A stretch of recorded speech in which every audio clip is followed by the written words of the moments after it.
Nah, gue mulai aja ya. Halo semuanya. Sekarang kita hari ini mau tutor KO untuk UTS besok. UTS-nya jam 7. Suara gue menggema nggak?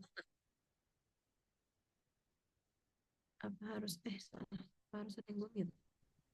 Aman deh. Aman, oke. Terus info dari Bu Ayu, soal ujiannya bahasa Inggris untuk semuanya ya. Jadi nggak cuman kelas Bu Esti doang. Jadi kelas semuanya bahasa Inggris. Sorry, sorry. Apa? Sekarang menggem deh.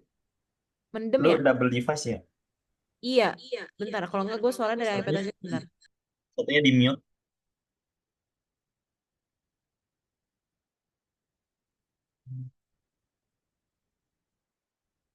Kalau gini menggema nggak? Mendem nggak? Enggak kan ya? Masih, Demi apa? masih masih gitu. Kalau nggak gue leave aja deh dari sini.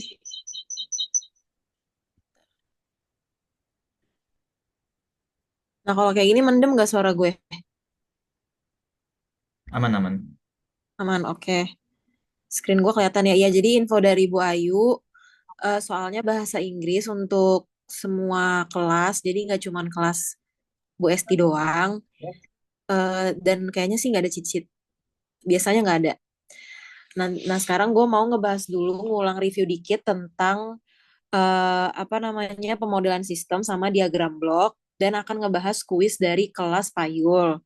Nah, nanti mungkin materi tentang PID dan kelengkapan lainnya bisa sama Abdi. Ini sebenarnya udah pernah gue bahas. Jadi kalau pemodelan sistem itu yang common keluar itu tiga. Itu ada mekanik, ada tangki, sama ada electrical circuit. Dan biasanya nggak jauh-jauh dari tiga ini. Sebenarnya ada torsi juga, cuma torsi itu jarang banget keluar. Nah, kalau untuk step-stepnya seperti yang udah gue jelasin di tutor satu, masih sama. Kalau mekanik itu identifikasi dulu komponennya.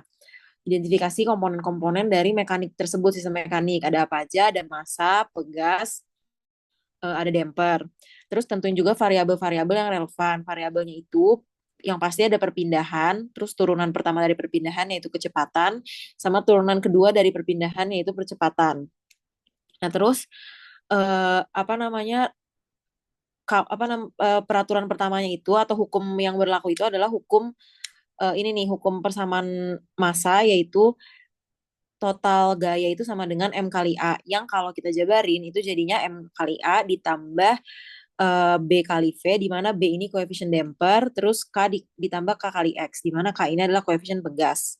Nah, terus kita rubah variabel-variabel A, variabel F sama X ini sesuai dengan bentuk dari turunannya, di mana kita pakai X dot dot, X dot sama X.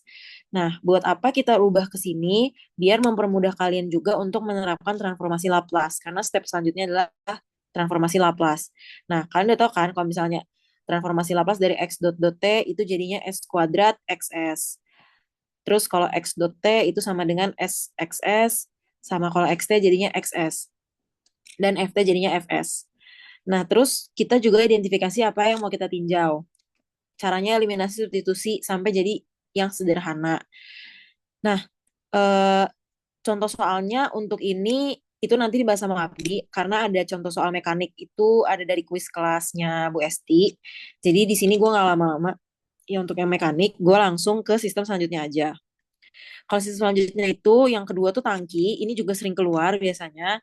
Nah, kalau step pengerjaannya mirip-mirip. Yang pertama buat dulu persamaan untuk setiap tangki. Cara bikin persamaannya gimana? Caranya kalian perhatiin aja aliran masuk dan keluar. Ini udah pasti dapat nih persamaannya kalau kalian merhatiin aliran masuk dan keluar dari tiap tangki.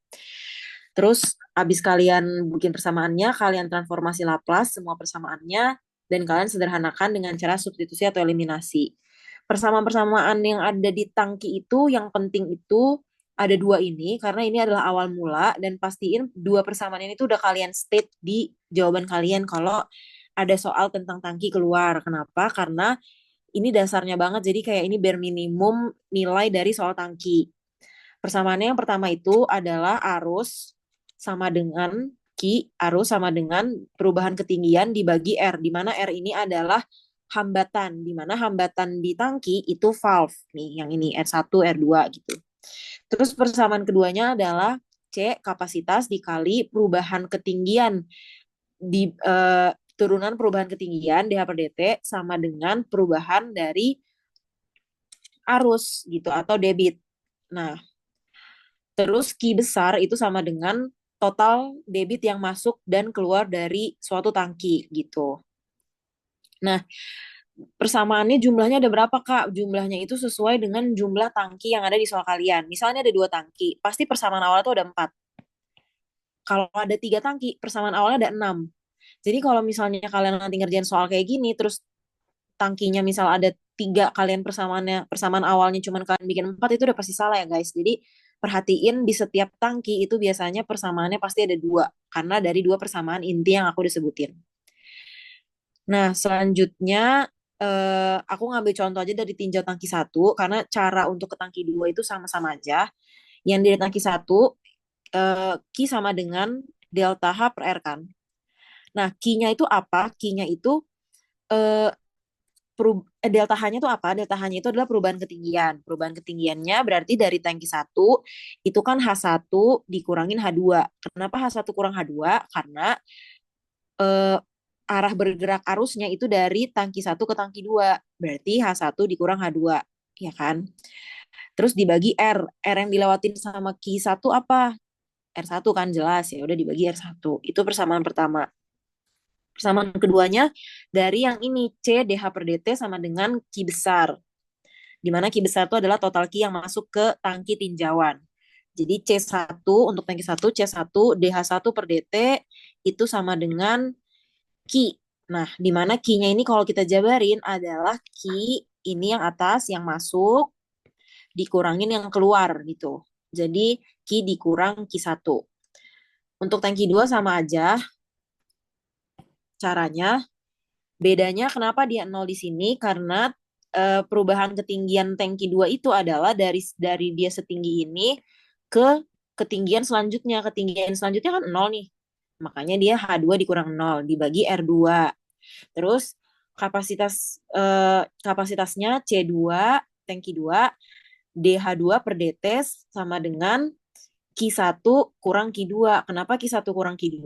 Karena yang masuk ke tangki 1 itu adalah Q1, yang masuk ke tangki 2 itu Q1 dan yang keluar dari tangki 2 itu adalah Q2. Makanya di tangki 2 Q1 kurang Q2. Terus kalian Laplace keempat persamaan ini. Laplace-nya ya sederhana aja sih, ini nggak Laplace aneh-aneh. Jadi kan kalau Q1 jadi Q besar 1, atau kalian mau bikin Q1 S gitu bisa, boleh. Tapi aku prefer nggak ada S-nya karena nanti repot aja sih. Terus habis itu eh, yang penting berubah tanda ya. Jadi misalnya darinya H kecil jadi H besar gitu. Nah, terus udah di Laplace semuanya, kalian substitusi dan em, eliminasi sesuai dengan yang dibutuhin. Nah, kalau ini kan yang diminta Q2 per Q1, Q2 per Q.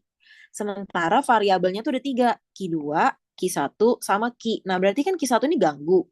Nah, berarti kalian eliminasi substitusi sampai persamaan akhirnya itu udah nggak ada lagi variabel Q1-nya. Intinya tuh begitu. Gimana caranya?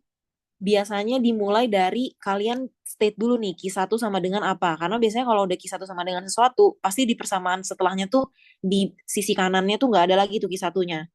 Nah, kalau udah dapet nih Q1 sama dengan apa, kalian substitusi aja ke salah satu dari persamaan ini yang menurut kalian paling gampang gitu, paling pendek lah biasanya. Nah, kalau misalnya udah dapet nih, misal Q1 sama dengan Q min C1H1S. Nah, berarti kan bisa kalian substitusi kan? Q1 yang di sini kalian ganti nih dengan yang ini, substitusi ke sini, dapat deh persamaan untuk Q2. Nah, ini persamaan pertama. Terus habis itu dari persamaan yang lain, kalian substitusi-substitusi lagi sehingga pokoknya Q1 tuh hilang gitu. Nanti dapatlah persamaan akhirnya ini.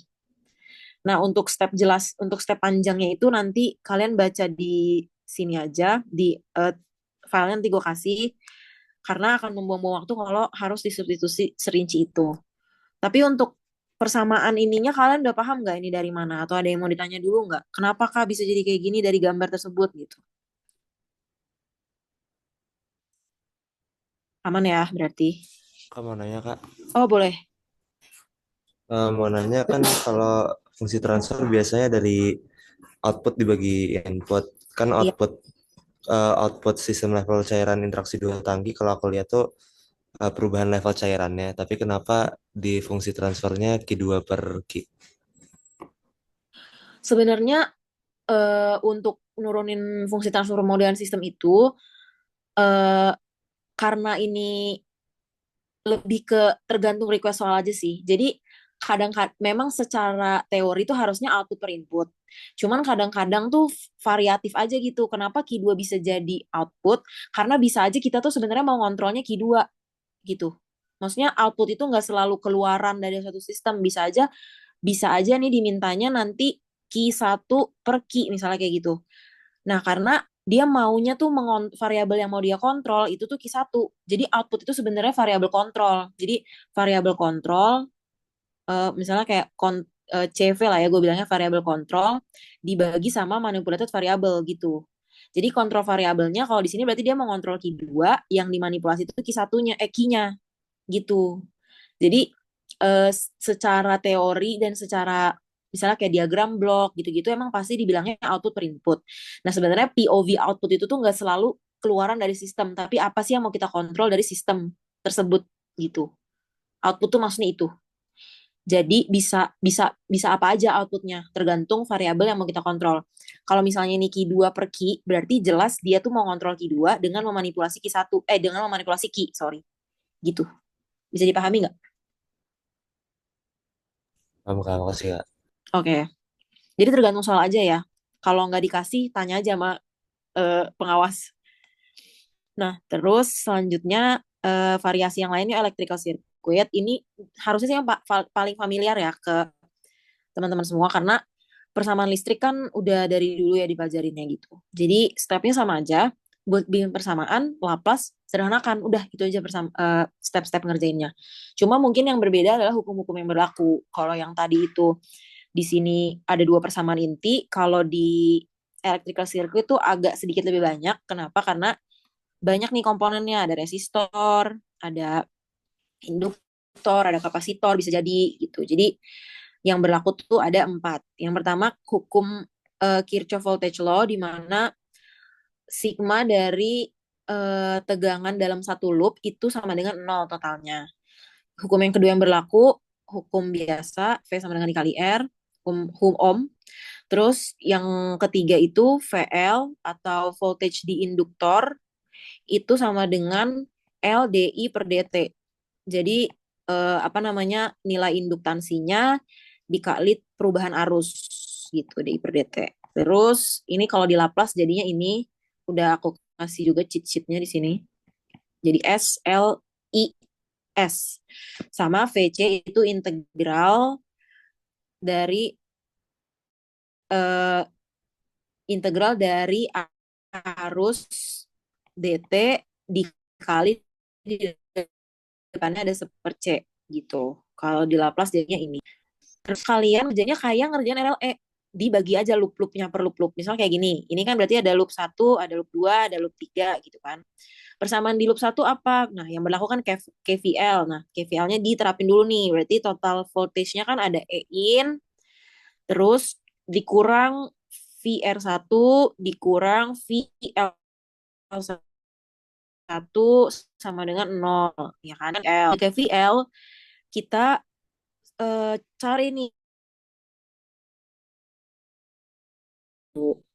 Nah, habis dari sini tinggal kalian Laplace sesuai dengan persamaan yang udah aku kasih di sini. Jadi ini tuh bener-bener cheat sheet-nya banget untuk electrical circuit gitu.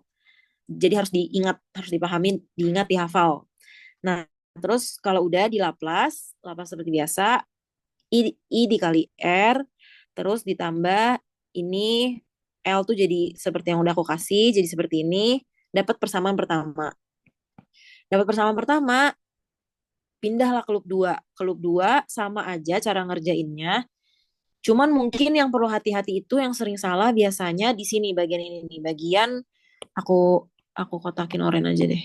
Bagian pengurangan arusnya ini nih. Karena kan komponennya sebenarnya ini sama ya antara L1 di loop 1 sama L1 di loop 2 itu kan L yang sama. dia, ya kan? Cuma kadang-kadang mungkin ngantuk, ketutup, maaf, kepencet. Mungkin ngantuk atau apa jadinya lupa nih kalau misalnya arusnya itu beda. Kalau di loop satu, ini kan berarti dia tuh misal loopnya arahnya begini ya, loopnya arahnya begini. Berarti kan I1 ke sini, pas di sini I2-nya ke sana kan, berlawanan arah. Jadi kalau di loop satu itu I1 minus I2. Kalau di loop 2 itu I2 minus I1. Ya karena arahnya kebalikan gitu. Jadi itu jangan lupa ya, karena kalau salah di sini biasanya salah sampai bawah gitu. Nah, terus udah sih itu aja yang perlu hati-hati dari persamaan ini. Dan juga jangan lupa ini ada di sini nih. Ini juga biasanya kadang-kadang lupa kalau di section terakhirnya ini nih di sisi sisi paling ujungnya tuh juga masih ada persamaan, guys. Jangan dilupakan si E out ini. Di mana E out itu sama dengan tegangan di VL. Kenapa sama? Karena kan tegangan itu sifatnya sama kalau paralel. Berarti kan tegangan di sini sama kayak tegangan di sini. Makanya E0 sama dengan VL2 gitu aja simpelnya. Terus udah tinggal disubstitusi sesuaikan dengan request soal.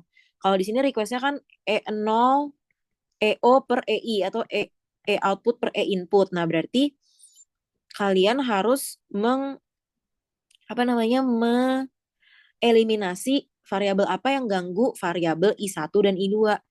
Nah, jadi kalian eliminasi substitusi sampai I1 dan I2-nya hilang. Caranya tuh bisa I1, bisa kalian cari persamaan I1 ntar sama dengan persamaan I1 lain, atau misal di persamaan I2 ada bla bla bla I1. Nah, I1-nya ini kalian substitusi dari persamaan sesuatu gitu. Jadi pokoknya diputer-puter aja persamaannya sampai hilang lah yang mau kalian hilangkan itu. Nanti hasil akhirnya seperti ini. Nanti ini dicoba aja ya guys, kalau hasil akhirnya sama, bagus. Kalau belum, coba diteliti lagi. Kalau untuk sistem elektrikal, apakah ada yang mau ditanyakan dulu?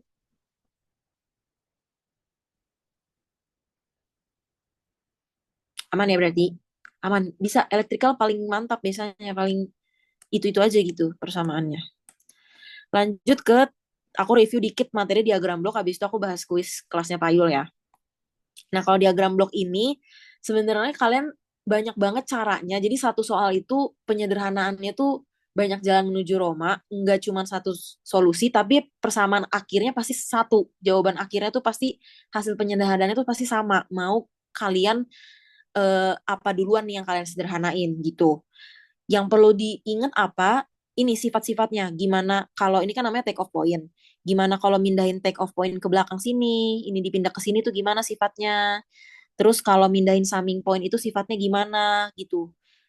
Jadi itu perlu diingat-ingat ya. Contohnya gini, misal ini aku bilang ini poin A, misal ini poin B. Nah, kalian tuh harus ingat kalau misalnya A, kalian pindahin ke take off point, ini kan namanya take off point ya. Dipindahin ke B, terus ada blok di tengahnya.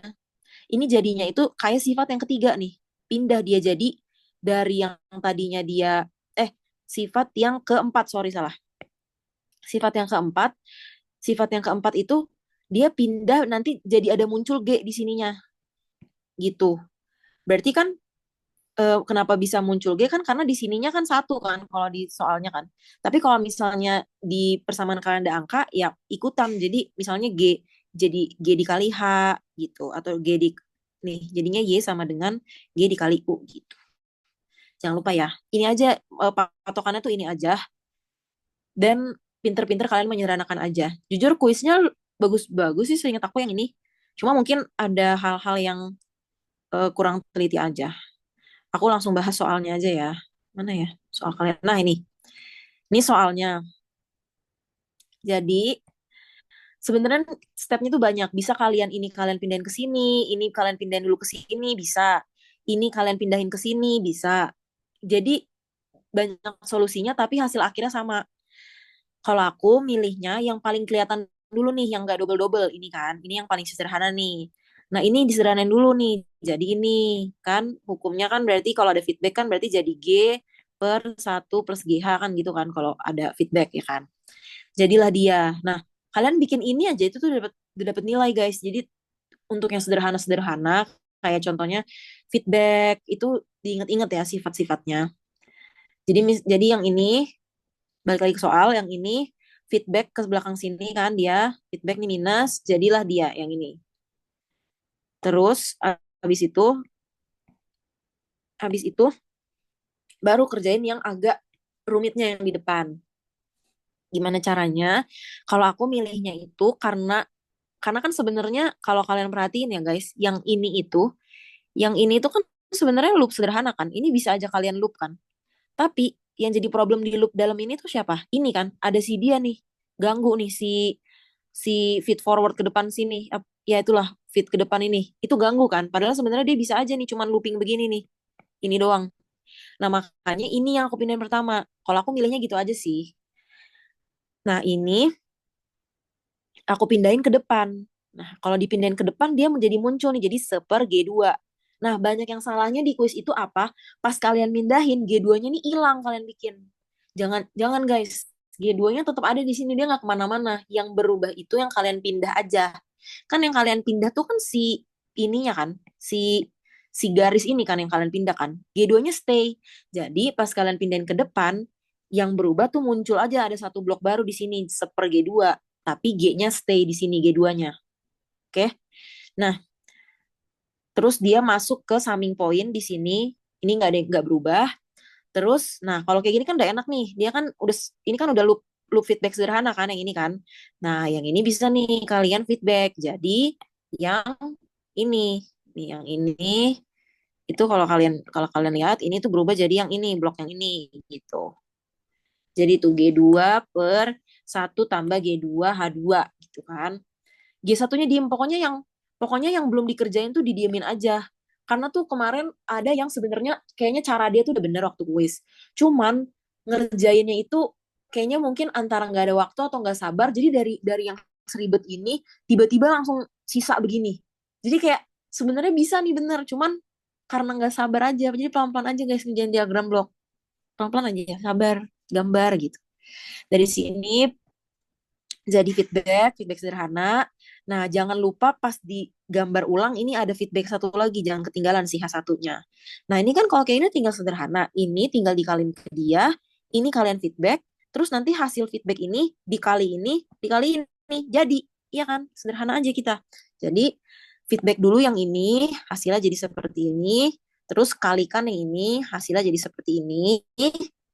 Dari sini tinggal disederhanain. Ini kan sebenarnya ini kan kalau disamain penyebut ini kan tinggal coret. Jadi sisa G1 G2 1 plus G2 H2 plus ini gitu kan.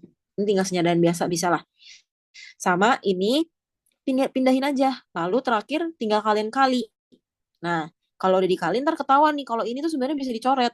Karena mereka sama kayak pembagian aja. Variabel sama atas bawah tinggal dicoret sisa ini. Jadi udah jadi deh ini jawabannya. Nah, kemarin tuh ada juga yang cara ngerjainnya dia mindahin ini dulu nih. Ini dia pindahin ke depan sini. Nah, tapi bener kok hasil akhirnya tuh ini lagi gitu. Jadi nggak usah takut kalau eh, mungkin kalian cara berpikirnya agak berbeda dari teman-temannya. Yang penting hukumnya tuh dipakai gitu. Jangan jangan terlampau jangan di apa ya, jangan apa yang ngomongnya kayak misal yang ini nih, yang ini. Kadang-kadang ada tuh yang ini dipersulit gitu. Ini kan udah bagus ya di sini. Kecil gitu loopnya. Sama dia dipindahin ke belakang sini. Nah, itu kan akan mempersulit kalian. Nanti hitungannya akan makin rumit. Nah, itu dihindari gitu. Jadi yang udah sendiri-sendiri gini, yang udah alone, itu yang kalian kerjain dulu aja gitu. Oke? Ada yang mau ditanya dari soal kuis ini?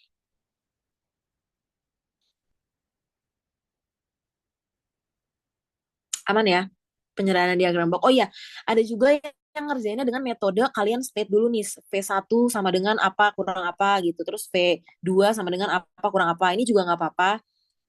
Whichever you prefer lah pokoknya. Yang penting teliti ngerjainnya dan hasil akhirnya sampai sini gitu. Jangan cuman baru nyampe sini terus udah ditinggal gitu. Jangan ya sampai persamaan akhir pokoknya. Itu aja sih diagram blok. Tidak ada yang eh, spesial-spesial. Terus aku masuk ke pembahasan kuis 2. Ya, ini banyak banget yang kayaknya kecelek di soal nomor satunya karena ditanya tipenya. Nah, kalian tuh ingat tipe itu beda sama orde atau beda sama tipe sistem itu beda sama tipe pengontrol. Kan nomor satu itu soalnya ini kan BTW yang lupa mungkin. Soalnya tuh kan ini. Terus soal nomor satu tuh tentukan tipe sistem. Sorry, ini aku lupa tulis tipe sistem. Nah, kalian bedain, ada yang namanya tipe sistem, ada yang namanya tipe pengontrol. Nah, ini akan lebih dibahas PID itu akan dibahas materinya MAPDI, cuma aku mau bahas soal kuis kelas aku dulu. Nah, bedanya apa sih kalau tipe pengontrol itu tuh tipenya ya kalau nggak P, PI, PID, atau nggak PD, gitu. Ini tipe pengontrol namanya. Pengontrol apa tipenya? Pengontrol proporsional, derivatif, integral, itu tipe pengontrol. Nah, kalau tipe sistem itu ada tipe 0, tipe 1, tipe 1, tipe 2 gitu. Dan itu ditentukan dari mana? Ini aku ngambil dari PPT Bu Esti ya. Dia itu ditentukannya dari polesnya. Gimana caranya? Mudah aja. Kalian kalau lihat persamaan itu, perhatiin polesnya. Apakah polesnya itu punya poles poles itu yang bagian bawah sini ya guys. Kalau kalian lupa ini namanya poles. Yang atas itu namanya zeros. Yang bagian atas ini namanya zeros. Cara menentukan tipe sistem itu lihat polesnya apakah ada poles yang S sama dengan 0. Dan ada berapa. Kalau nggak ada, kayak soal kuis kalian, nih kan soal kuis kalian ini kan nggak ada S-nya nih. Dia kan kalau kita jabarin ya, kalau misalnya mau aku jabarin di sini, kan polesnya dia tuh ini kan, udah aku tulis malah ternyata. Polesnya itu kan di S sama dengan -5, S sama dengan -5 karena di kuadrat, sama S sama dengan -3 kan. Nggak ada di S sama dengan 0, berarti dia tipe 0. Udah gitu aja. Nggak usah yang terlalu persulit gitu. Nah, terus kalau misalnya dia ternyata di sini misal ada S gitu, berarti dia tipe 1 karena dia ada pol di 0, ada sebiji gitu. Tapi kalau misalnya dia S kuadrat, berarti dia tipe 2 gitu. Dan tipe 0 ini itu memiliki apa ya? Memiliki sifat yang spesial. Di mana kalau tipe 0 biasanya dia kalau dikasih apa namanya? Dikasih input ramp itu dia error steady state-nya akan tahingga. Itu nanti ada di PPT Bu Esti ada semua yang dibahas sifat-sifatnya. Tapi yang perlu kalian ingat bahwa itu aja ya. Ingat bahwa kalau ditanya tipe sistem itu yang ditanya berarti 0, 1, 2, 3, 4 gitu. Atau kalau ditanya tipe pengontrol baru lihat nih bentuknya PID atau apa. Karena kemarin ada yang jawabannya ada yang kayak eh tipe close loop itu bukan tipe, itu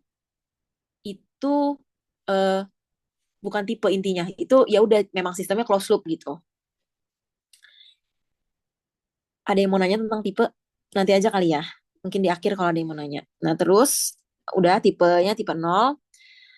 Terus em, kerjain dulu unity feedbacknya dari GS ini. Kenapa? Karena kan kalian diminta ngitung error steady state ya. Jadi harus ngitung error steady state itu pakai GC. Di mana GC itu maksudnya fungsi transfer closed loop gitu. Caranya tinggal kayak biasa aja G per 1 plus G. Kenapa di sini G doang? Karena kan unity, jadi di sini dikali 1 gitu. Caranya ngerjainnya sama aja. Ini rata-rata sampai sini udah pada benar, jadi aku anggap udah bisa bikin unity feedback close loop.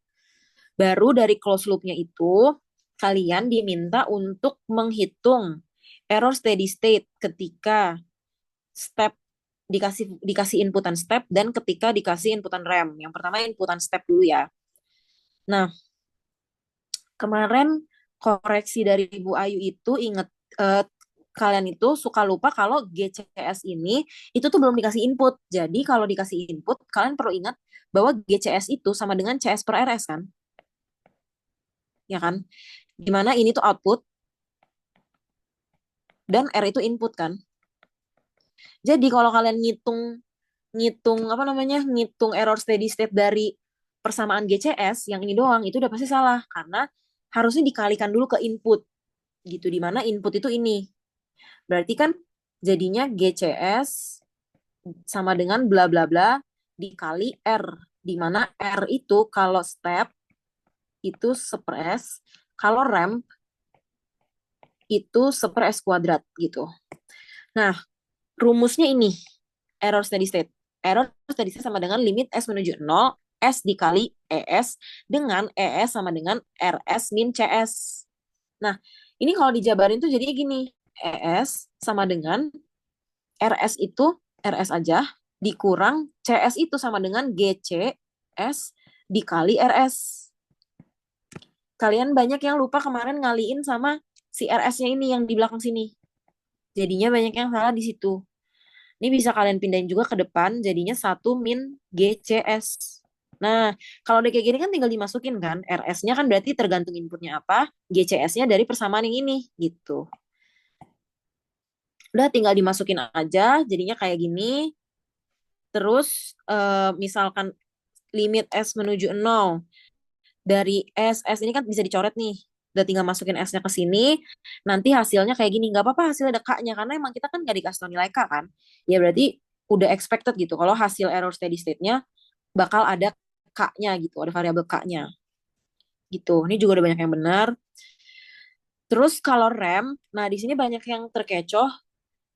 Pas dapet dianya 1/0, di di L'Hopital diturunin nih si ininya, si apa namanya, si fungsi yang mau dihitung limitnya itu diturunin. Gak perlu ya guys, karena memang sifatnya dia memang semestinya begini gitu. Jadi justru malah soal C ini membuktikan bahwa sifat si tipe 0 itu kalau dikasih input rem, error steady state-nya akan tahingga gitu. Jadi ini nggak perlu dilopitalin.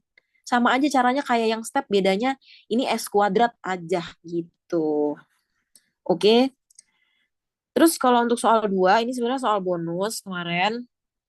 Ini keluar harusnya karena materi UTS kalian sampai kestabilan sistem, di mana kestabilan sistem itu bisa dilihat berdasarkan Routh-Hurwitz kriterion dengan caranya tuh kayak gini. Kalian tentukan dulu persamaan karakteristik. Ya, persamaan karakteristik itu adalah penyebut dari GCS.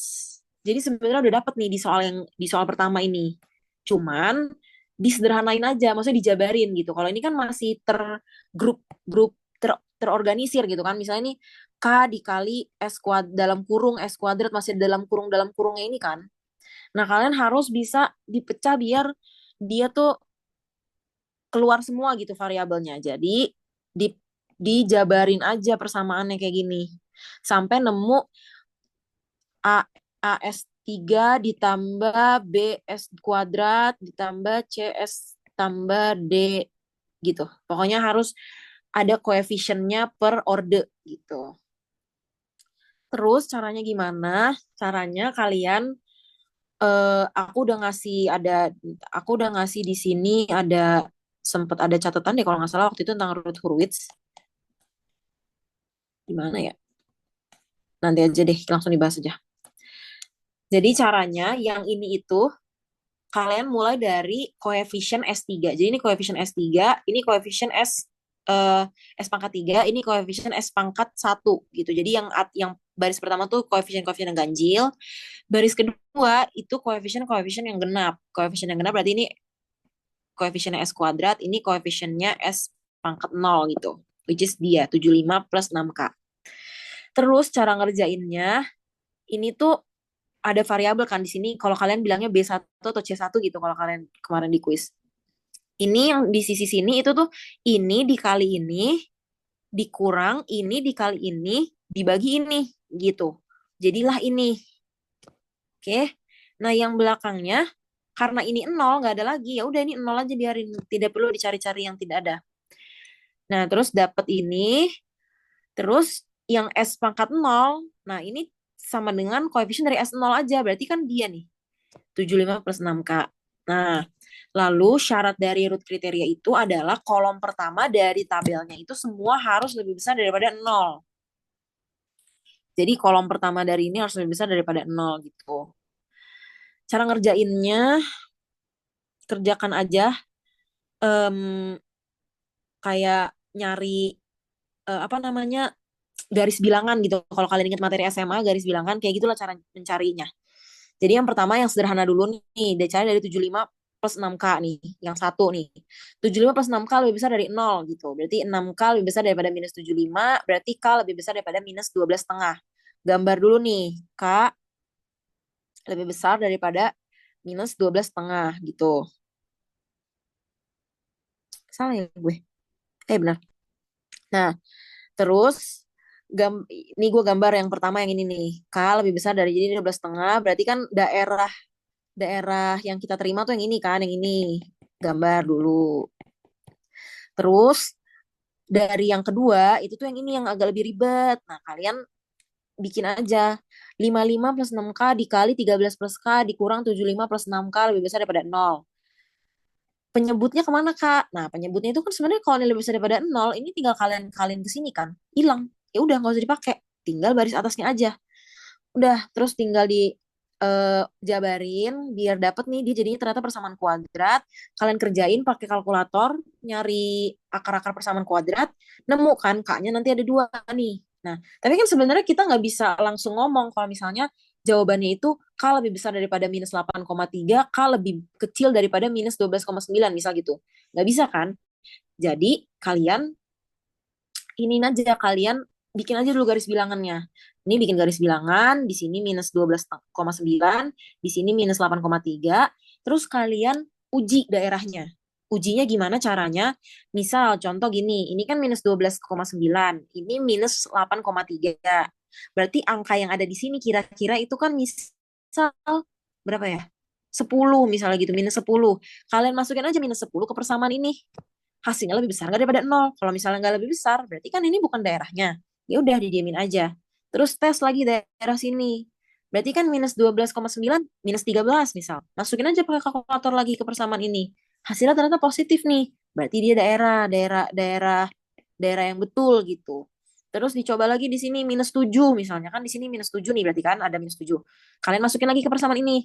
Kalau lebih besar daripada 0, berarti dia daerahnya gitu. Plus gitu kan. Ini daerah yang kalian terima. Nah, terus kan kalian akan mendapatkan 2 garis bilangan sebagai berikut kan. Dari persamaan pertama dan dari persamaan kedua.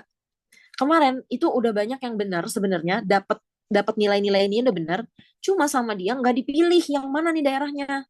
Nah, harusnya kayak waktu SD aja kita ngerjain apa namanya garis bilangan, kalian lihat yang mana yang atapnya paling banyak, paling tebel. Nah, kalau ini kan atapnya cuma satu nih dia nih, cuma dia atapnya. Nah, berarti ini nggak usah dimasukin gitu. Pakai warna merah nih biar kelihatan. Nih, ini kan atapnya cuma selapis.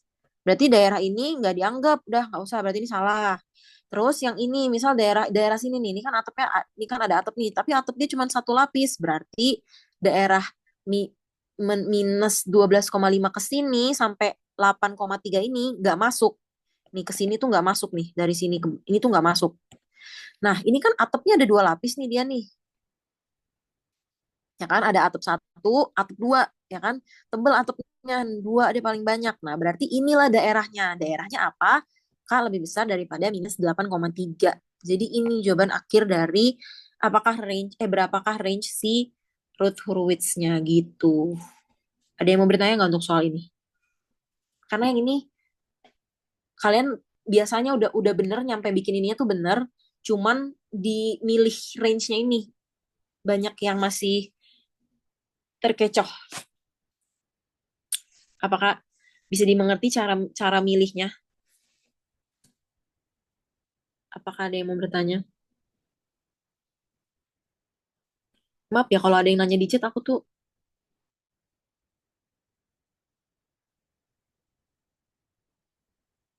Oh, oh ya ada yang mau bilang katanya banyakin di root. Oke, boleh. Ini soal pertama root. Aku mau bahas soal satu root lagi sebelum pindah ke Abdi ya. Soal root satu lagi itu ada nggak ya yang tidak terlalu sederhana, yang kayak sederhana semua sih. Itu yang soal kuis kalian tuh udah lumayan tidak sederhana sih. Udah biasanya tuh gampang-gampang aja soalnya. Contohnya gini nih, yang lain deh.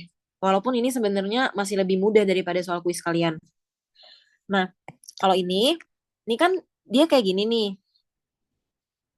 Seperti biasa aku bilang pisahin aja kan. Yang penting muncul koefisiennya S pangkat 3, S pangkat 2, S, dan S pangkat 0 gitu. Kalau udah muncul, ya udah berarti kan ini variabelnya si S pangkat 3, ini variabelnya si S pangkat 1, ini variabelnya S pangkat 2, ini variabel S pangkat 0 gitu kan. Terus tinggal dikalikan. Ini kali ke sini, dikurang ini kali ke sini, dibagi dia gitu kan. Minus ini dibagi divide gitu. Dapatlah ini kan, dapatlah ini. Ininya nolin aja karena nggak ada lagi. Kita nggak tahu mau ngitung dia pakai apa, udah nol.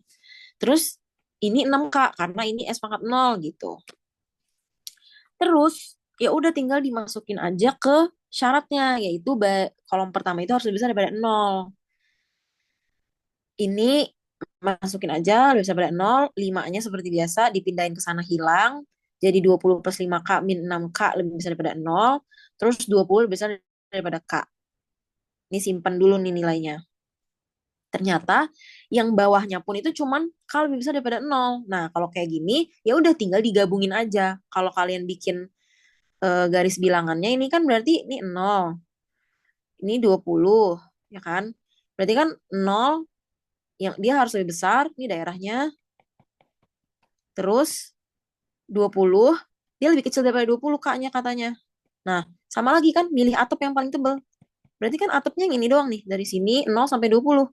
Makanya range-nya ini. Gitu saja, guys. Root kayak gitu-gitu aja. Mungkin yang kalian itu memang akarnya agak ekstrim gitu ya, nyari nyari akarnya. Nih ini juga nih ada root. Biasanya root nggak terlalu gimana-gimana sih, sama aja kan yang kayak gini tuh. Ini S pangkat 3, ini S pangkat 2, ini S pangkat 1, ini S pangkat 2, ini S pangkat 0. Terus ini dikalikan ke sini, dikurang ini kali ke sini, bagi 18. Dapat nih range-nya. Maka nilai K-nya, ini K-nya kan K sendiri, ya udah berarti ini kolom pertama lebih besar daripada 0 gitu. Ya udah berarti dapat ini satu, dapat ini satu, tinggal digabungin aja. Jadi ini gitu. Terus kalau ada yang nanya kenapa yang ini nggak kita masukin, padahal dia kolom pertama kan. 13 plus K lebih besar daripada 0. Berarti kan K lebih besar daripada minus 13.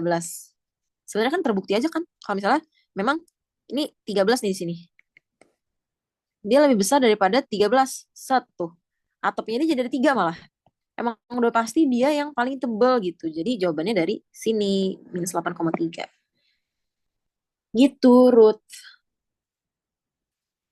Udah, apakah ada yang mau bertanya tentang Ruth? Kalau enggak, kita bisa langsung pindah ke Abdi mungkin. Ntar aku cek chat dulu ada yang ngechat. Nggak ada. Aman ya, Ruth ya?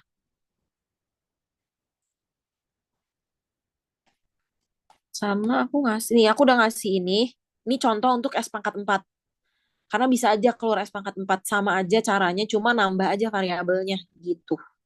Tidak ada bedanya. Ini contohnya ya. Contoh root pangkat 4. Kode 4. Dan mungkin Abdi kalau mau ditambahin atau langsung masuk ke materimu, Abdi.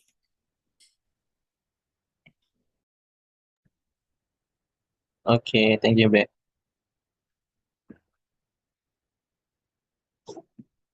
Udah di stop kan share screen kamu? Udah.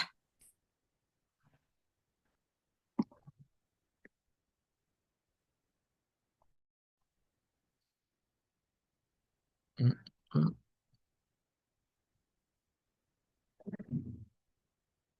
Oke, udah kelihatan belum ya? Udah ya harusnya. Jadi sebelum ke latihan soal, aku mau review singkat dulu terkait materi yang belum dijelasin sama Cibe tadi.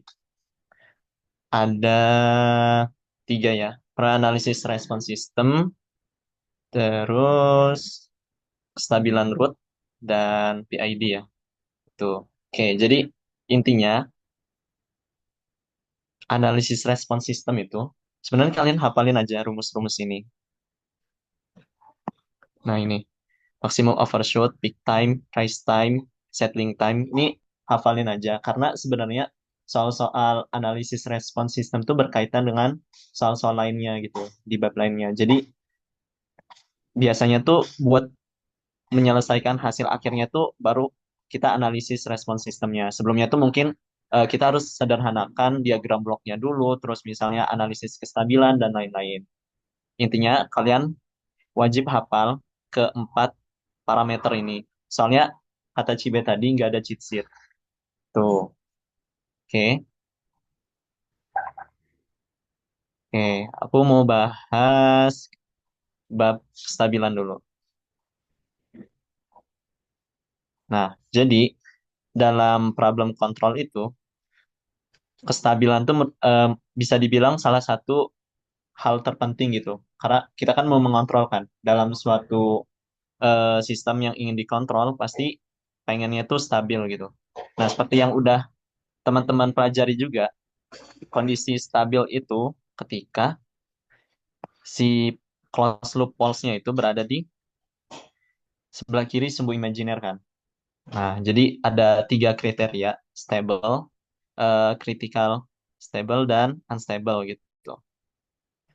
Nah, untuk closed loop transfer function ya, ini eh, bentuk umumnya aja ya. Jadi B per A. Oke, terus ini eh, recall kembali bentuk closed loop-nya ya. Jadi GS per 1 ditambah GS. Untuk HS-nya itu sebenarnya 1. Kalau misalnya di bagian feedback-nya itu ada blok lainnya, ya udah nanti tinggal dikalikan di sini aja sisanya. Tuh. Nah, oke, contoh. Misal kita punya di sini udah ada transfer function untuk closed loop gitu ya. Dan di sini kita untuk menganalisis kestabilannya itu kita cek persamaan karakteristik yang tadi udah sempat dijelasin sama Cibe ya. Jadi kita analisis saja polinomial di denumeratornya itu. Nah, ini bisa kita faktorin nih. Ternyata S pangkat 3 ditambah 6S kuadrat ditambah 11S ditambah 6 nih faktor-faktor dari ini. Nah, ini tinggal kita faktorin lagi kan, yang bentuk kuadrat ini. Jadinya S plus 3, S plus 2, dan S plus 1. Nah, maka kita dapat closed loop pulse-nya itu min 3, min 2, dan min 1. Yang mana mereka semua ini berada di sumbu berada di kiri sumbu imajiner. Makanya untuk sistem ini dia stabil. Nah, pertanyaannya, jika order denominatornya besar, kita sulit ya untuk menyelesaikan kalau kita mau memfaktorkan gitu. Nah, makanya di sini fungsinya kestabilan root ini. Jadi dengan kita belajar kestabilan root ini, kita dapat mengetahui ada tidaknya akar-akar karakteristik atau closed loop pulse yang tidak stabil atau yang tidak stabil itu berarti berada di sebelah kanan sumbu imajiner. Gitu. Jadi kita bisa mengetahui akar-akar yang tidak stabil ini tanpa harus solve equation-nya gitu. Kalau misalnya order dari sistem kita itu tinggi, terutama di kompleks sistem tuh pasti ya minimal order 5 ke atas lah. Itu. Nah tadi, jadi stepnya itu gimana? Pertama kita tuliskan polinomialnya, itu seperti ini. Nah, biasanya ada syaratnya nih, AN-nya ini tidak sama dengan 0. Kenapa? Karena kalau misalnya AN-nya ini sama dengan 0, berarti akar-akarnya itu ada di S sama dengan 0. Di mana S sama dengan 0 ini kan tepat di sumbu imajinernya ya. Karena tepat di sumbu imajiner ya sebenarnya critical stable gitu. Jadi kita udah tahu gitu. Makanya di sini diasumsikan AN-nya tidak sama dengan 0. Tuh. Nah, terus jika ada salah satu koefisien bernilai negatif atau 0, maka sistem tidak stabil. Artinya akar-akarnya itu berada di sumbu imajiner. Tuh. Jika untuk mengetahui absolute stability, maka kita cukup sampai di langkah 2 aja. Maksudnya gimana? Jadi kalau kita mau mengetahui nih sistemnya itu stabil apa enggak sih? Udah, cuman stabil atau enggak sih? Ya udah, kita cuman cukup ngecek aja nih koefisien dari ini. Koefisien-koefisiennya itu dia tuh negatif atau nol. Kalau iya, ya udah berarti selesai gitu. Nah, namun kita kan di sini lebih tertarik gimana nantinya merancang controller kan, atau nanti kalian kenal namanya itu kompensator agar sistemnya ini stabil. Tuh.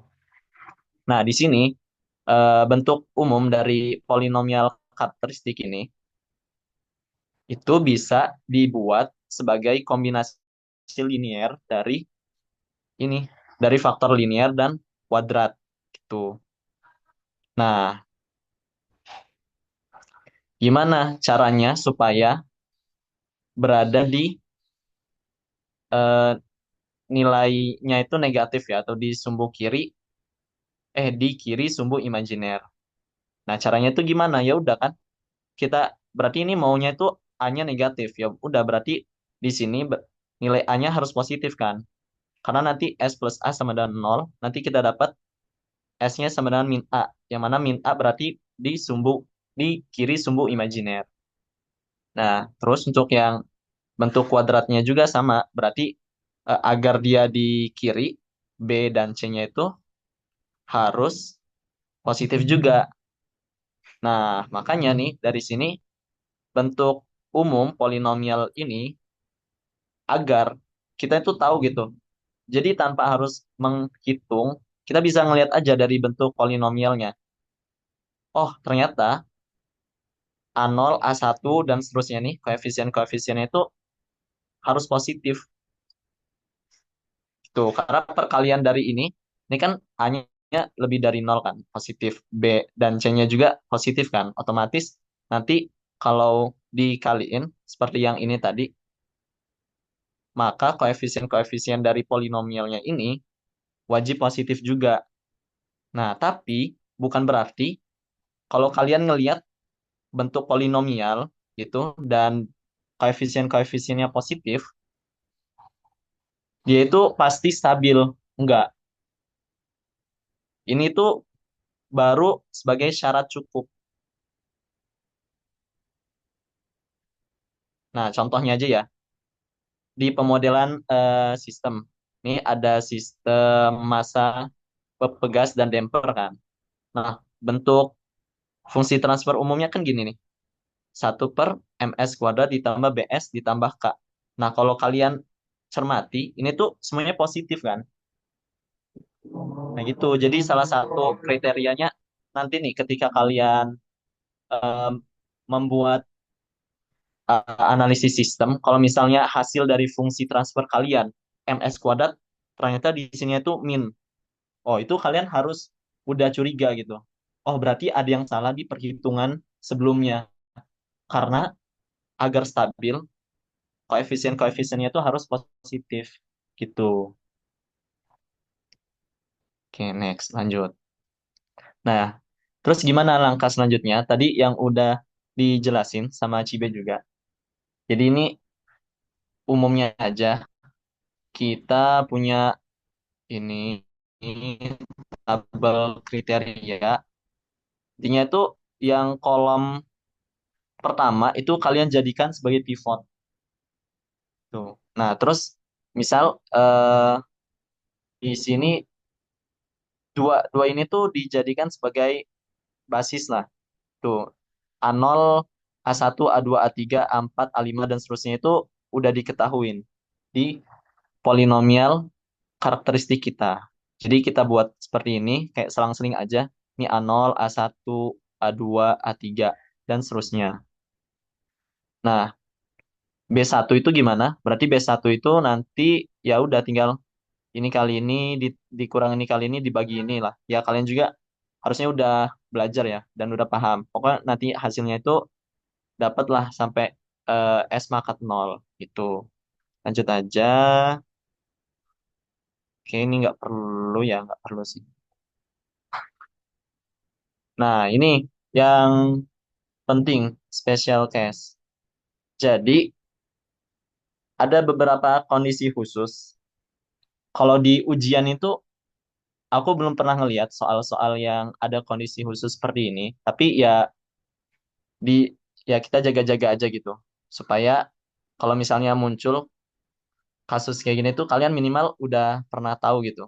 Pertama itu jika salah satu barisnya itu sama dengan nol, namun ada term atau masih ada term di bawahnya gitu ya. Nah, contohnya kayak ini nih. S pangkat 3 ditambah 2S kuadrat ditambah S plus 2 ini. Nah, ini kan kita buat tabelnya kayak gini, terus mencari ini ya. Ini tuh hasilnya kan nol. Sedangkan di bawahnya tuh masih ada term lain kan, yang nilainya itu 2. Nah, ini nggak boleh nih. Jadi kita harus ubah nol ini menjadi kita ganti dengan epsilon. Epsilon ini itu bilangan kecil lah, mendekati nol itu. Nah, tandanya itu apa?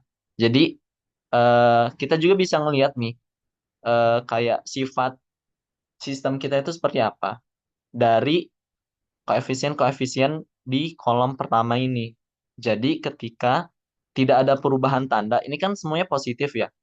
Nah, kalau positif semua, maka kita punya sepasang akar imajiner nanti pol-polnya itu.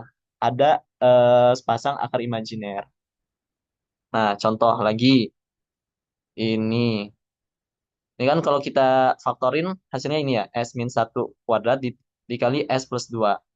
Nah, coba kita cek pakai tabel root ini. Ini sama kayak tadi, sama.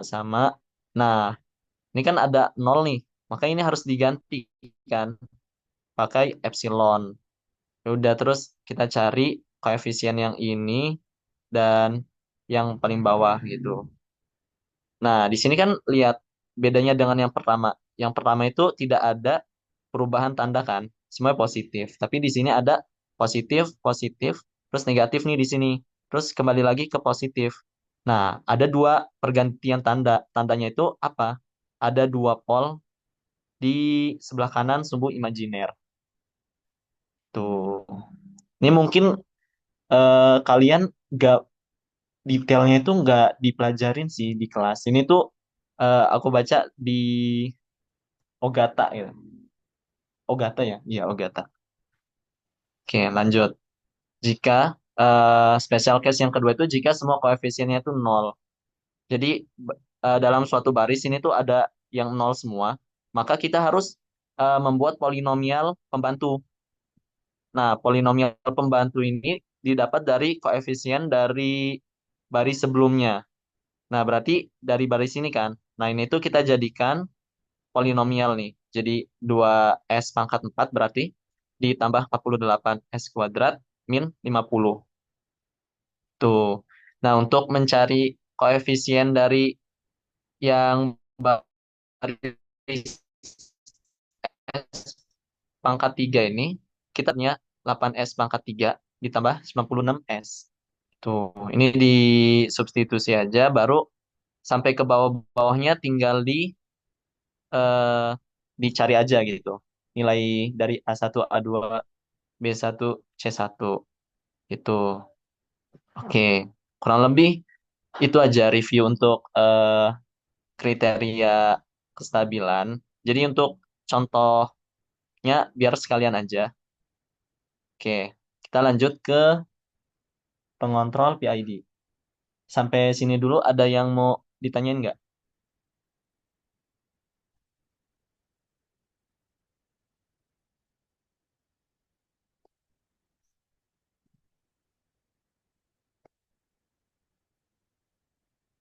Aman ya?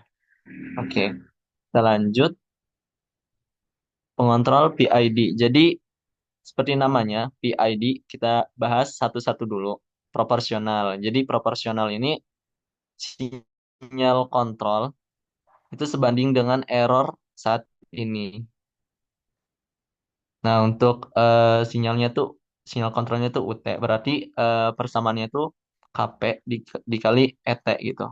Nah, dari sini kita bisa ngelihat nih sifat-sifat pengontrol proporsional itu seperti apa. Jadi ketika error saat ininya itu besar, ya maka sinyal kontrol yang dikeluarkan juga akan sebandingkan ikut besar. Ketika dia kecil, ya ikut kecil juga gitu.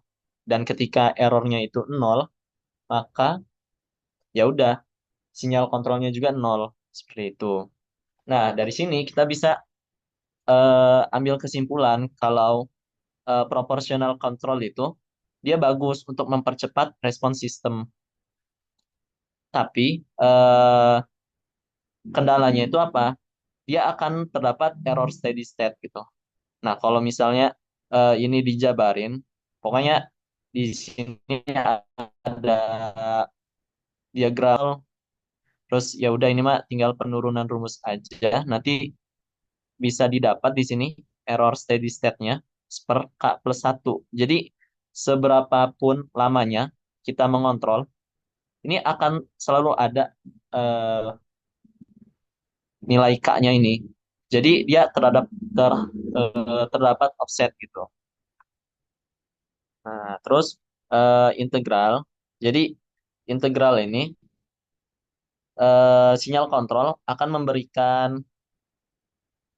memberikan usaha berdasarkan akumulasi error dari waktu ke waktu gitu. Nah, karena akumulasi, maka pakainya integral kan. Tuh. Nah, jadi selama ada error, maka nilai integral tuh ya selalu bertambah gitu sampai errornya hilang kan. Nah, pro-nya itu apa? Jadi eh, integral kontrol ini bisa dibilang menutupi lah kelemahan dari proportional controller, di mana dia ini dapat menghilangkan error steady state. Tapi ada kelemahannya yaitu akan memperlambat respons sistem yang mana kebalikan kan dari proporsional dan eh, dapat menyebabkan overshoot tuh. Nah, untuk kalau kita nggak ngatur KI-nya ya, jadi ada namanya itu integral weight up. Jadi kondisi di mana sistemnya itu akan berosilasi karena udah terlalu besar gitu parameter dari KI-nya. Makanya kita harus hati-hati juga kalau pakai integral ini. Tuh, nah ini untuk diagram bloknya sama kayak tadi dapat nih error steady state-nya. Terus tinggal dimasukin aja pakai apa sih? Teorema nilai akhir ya. Nah, nanti dapat hasilnya tuh nol. Berarti terbukti. Nah, kemudian ini ada derivatif. Jadi derivatif ini akan memberikan sinyal kontrol berdasarkan laju perubahan error. Tuh. Jadi ketika errornya itu mengecil dengan cepat, artinya kan DE per DT-nya kurang dari nol kan. Nah, maka akan menghasilkan sinyal kontrol yang bernilai negatif juga, yang berfungsi untuk mengurangi sinyal kontrol kan. Karena kita tahu nih, tadi itu penurunan laju errornya besar kan. Oh, berarti errornya ini mendekati nol, sehingga kita harus secara make sense ya, logika, ya udah, benar kan? Kita harus mengurangi sinyal kontrol itu. Itu. Nah, ini sebaliknya ketika dia membesar dengan cepat, kita harus tingkatkan sinyal kontrol itu. Ini pro-nya itu dapat memberi efek redaman, mengurangi overshoot, tapi sangat sensitif terhadap noise. Itu.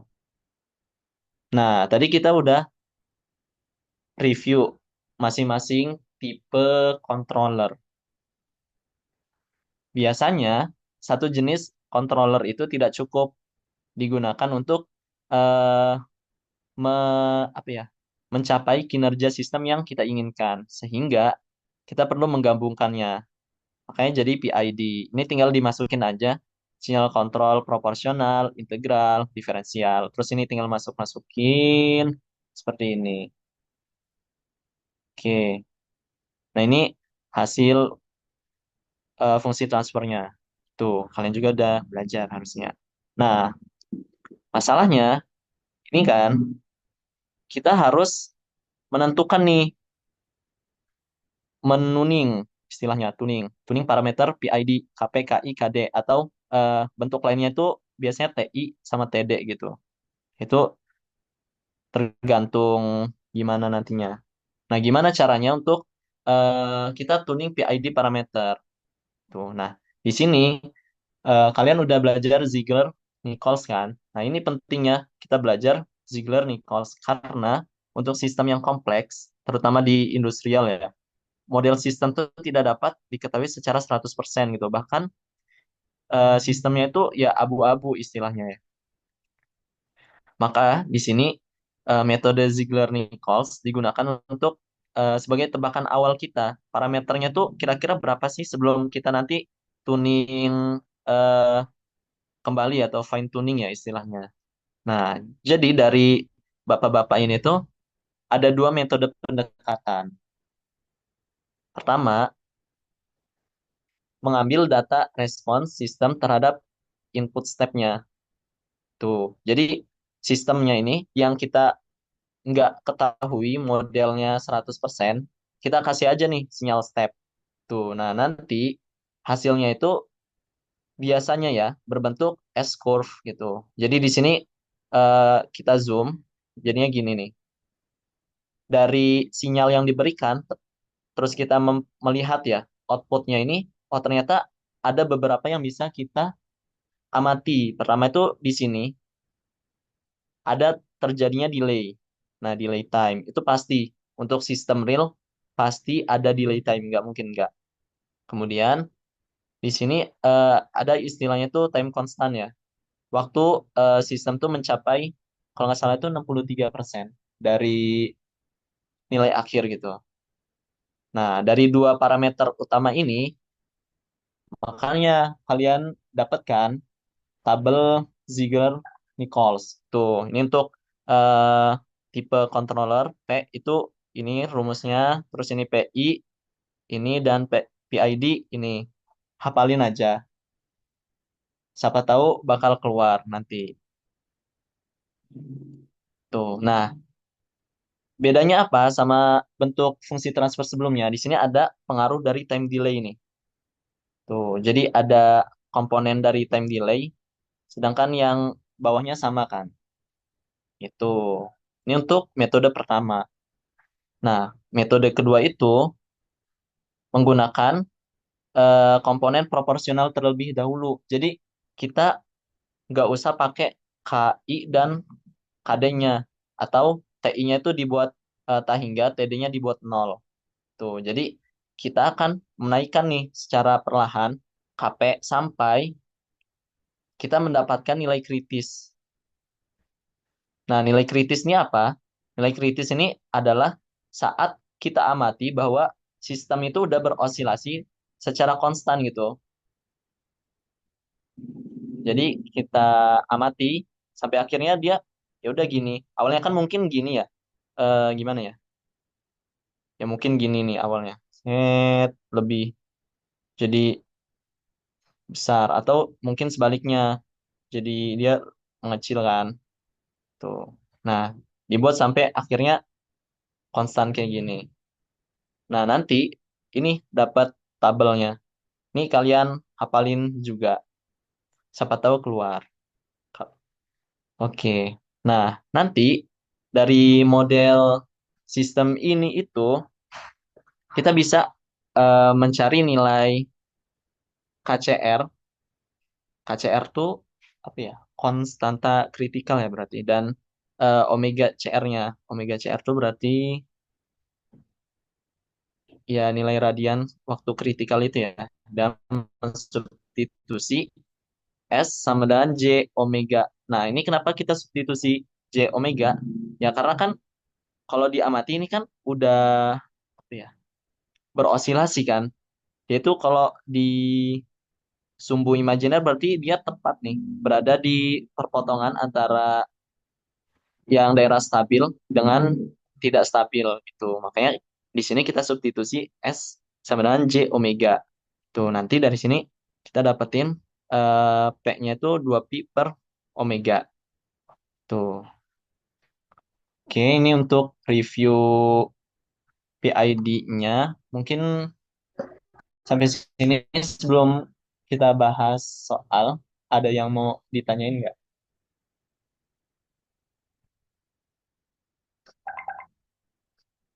Aman ya? Oke, jadi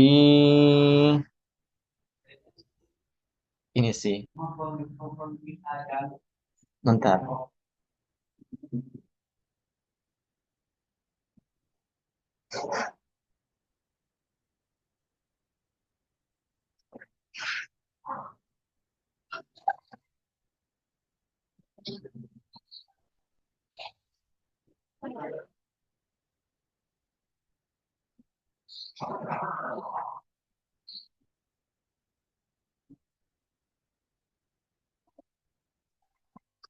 Oke, jadi harusnya kalian udah latihan soal juga dari UTS-UTS sebelumnya.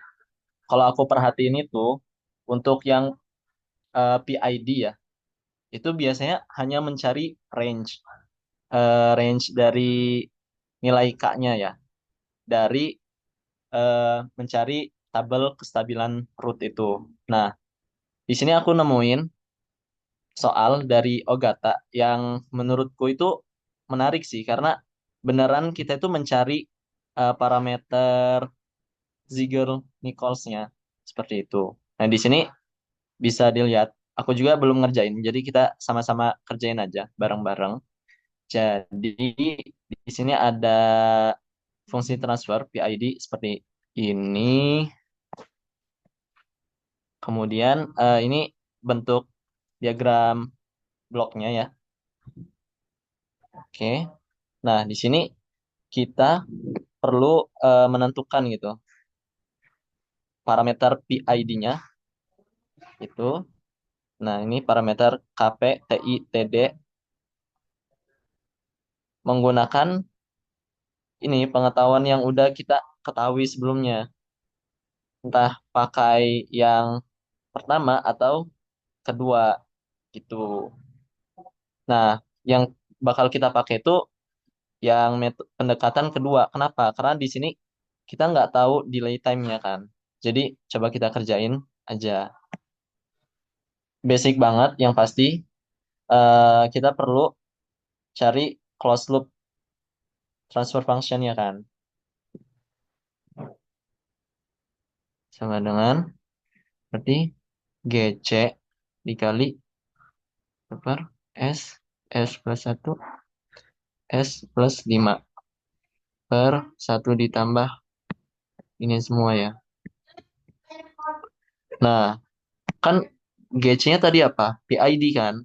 Tapi karena kita menggunakan pendekatan metode kedua, di mana tadi kan kalau kita mau pakai metode kedua itu kita asumsiin dulu aja eh, bagian integral dan derivatifnya tuh nol. Jadi ini tinggal K aja kan.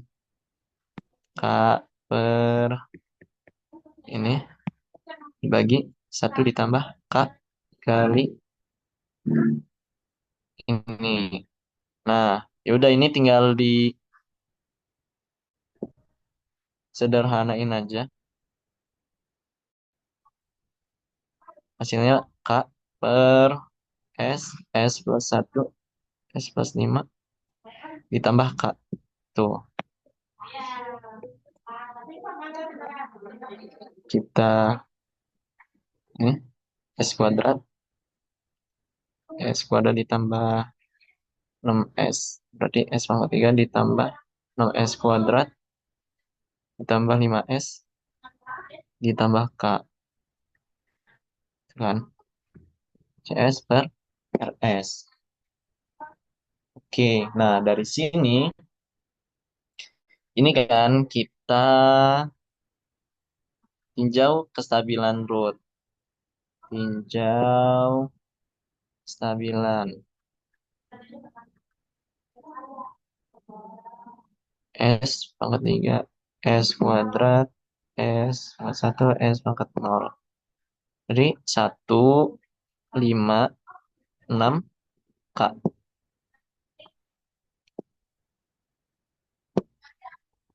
Ini A1, B1. A1 sama dengan, gimana rumusnya tadi? Lupa lagi. Ini ya, gini. Berarti 5 kali 6 dikurang 1 kali K dibagi 6. 30 min K per 6. Itu. Terus berarti B1 sama dengan apa? Ini kan, ini kali ini dikurang ini kali ini dibagi ini. Jadi tetap K ya, K. Nah, kita udah dapet A1 dan B1. Terus kan kita pengen ya di analisis tadi itu kita tingkatkan tuh. Pokoknya kita atur-atur supaya nilai KP-nya itu sampai ke KP kritikal kan. KP kritikal ini terjadi saat osilasinya itu konstan kan. Osilasi konstan. Nah, osilasi konstan itu terjadi ketika poles-polesnya itu berada di tepat di sumbu imajinernya gitu. Gitu. Nah, maka ya udah berarti dari tabel ini supaya dia tepat itu gimana syaratnya? Nol kan berarti. Jadi kita mau eh B1 itu apa sih? K ya.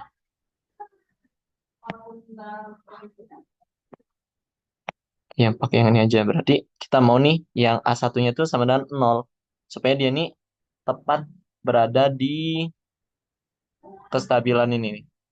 Sehingga nanti dapat K sama dengan 30. Maka K ini kita ambil sebagai KCR. Itu. Oke, kita udah dapat KCR-nya kan 30. Terus gimana? Terus tinggal kita ini ada persamaannya, kita masukin aja ke persamaan karakteristiknya. Ini kita substitusi, next ini 30 sama dengan 0 kan?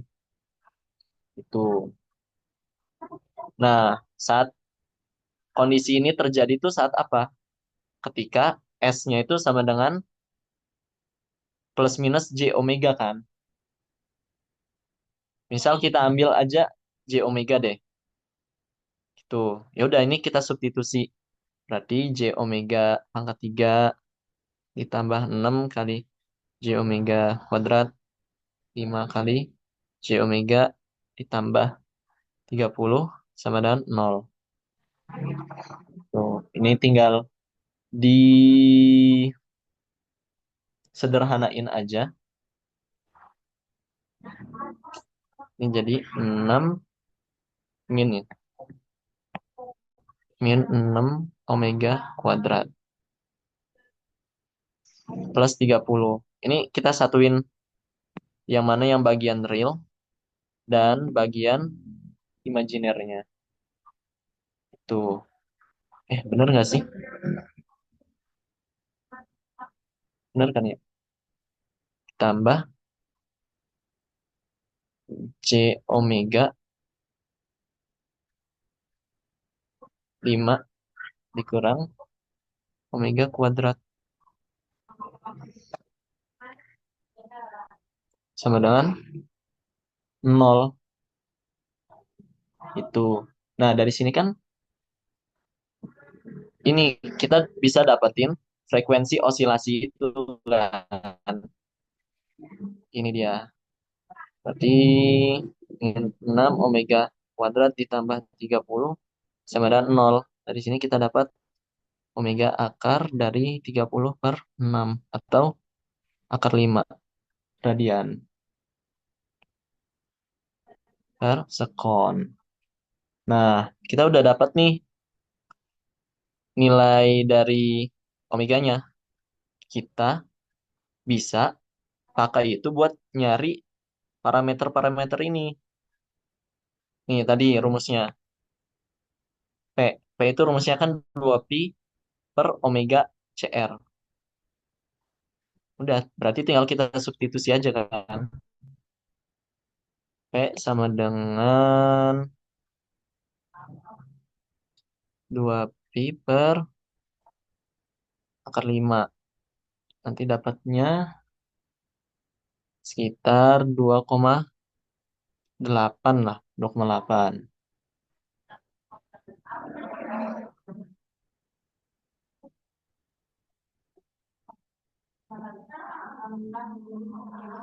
Nah, dari sini kita bisa cari juga kan yang lain. Kayak KCR. KCR itu tadi apa?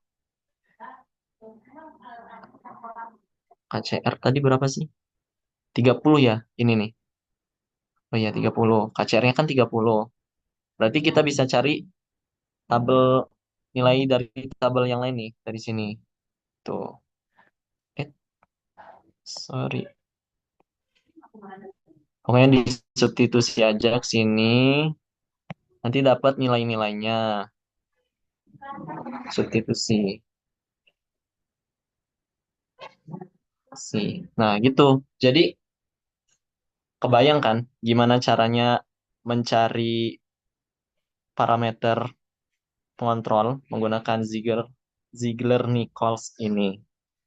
Nah, tapi ini kan belum mencapai ini kriteria yang diinginkan kan pasti. Nah, nanti sebenarnya ini tuh harus pakai MATLAB sih toolsnya biar kalian tuh kebayang gitu. Pokoknya nanti dari sini dapatnya KP sama dengan 18 TI 1,405 terus TD 0,35. Nah, ini disubstitusi aja kan ke GC. GC apa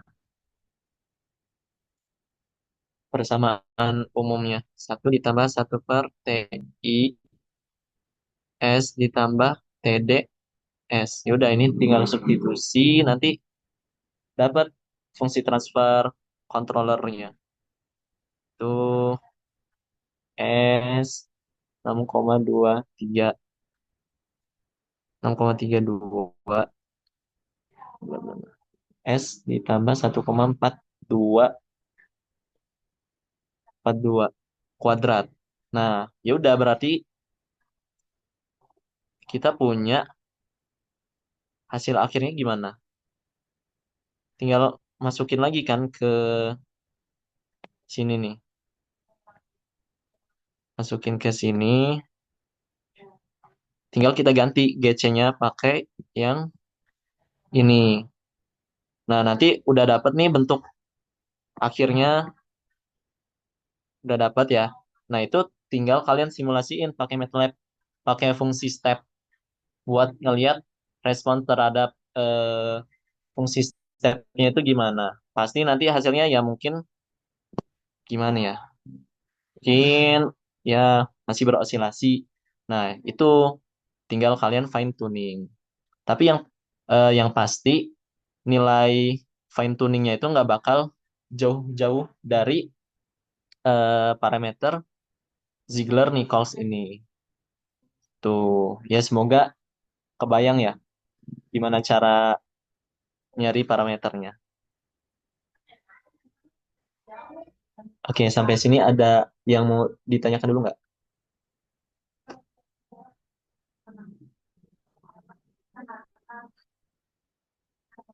Aman?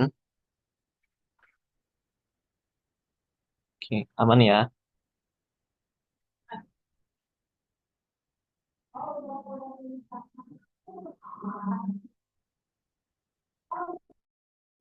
Hmm, oke, di sini mungkin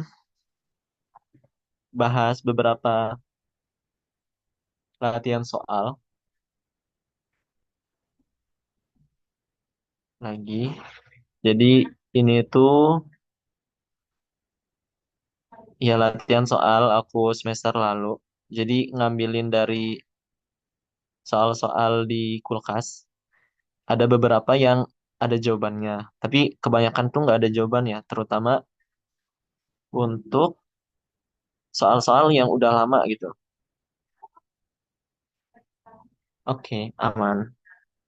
Mungkin tadi sesuai request dari siapa ya? Syadid ya. Analisis. Tadi PID udah. Tapi kayaknya sekalian aja deh. Kita cari menurut aku yang soalnya itu cukup menarik sih. Jadi kalian kalau lihat di kulkas itu cari aja deh pokoknya soal-soal bahasa Inggris. Karena soal-soal bahasa Inggris tuh pasti kebanyakan dari Pak Yul.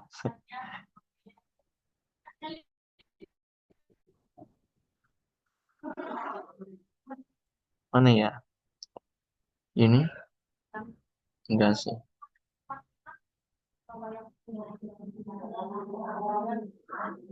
Sebentar ya.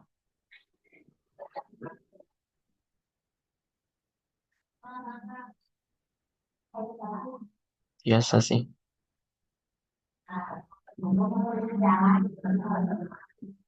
Hmm. Oh ini nih. Soal nomor 4. Aduh.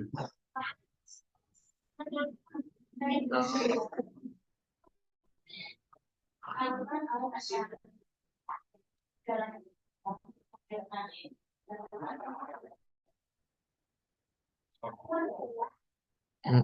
Hmm.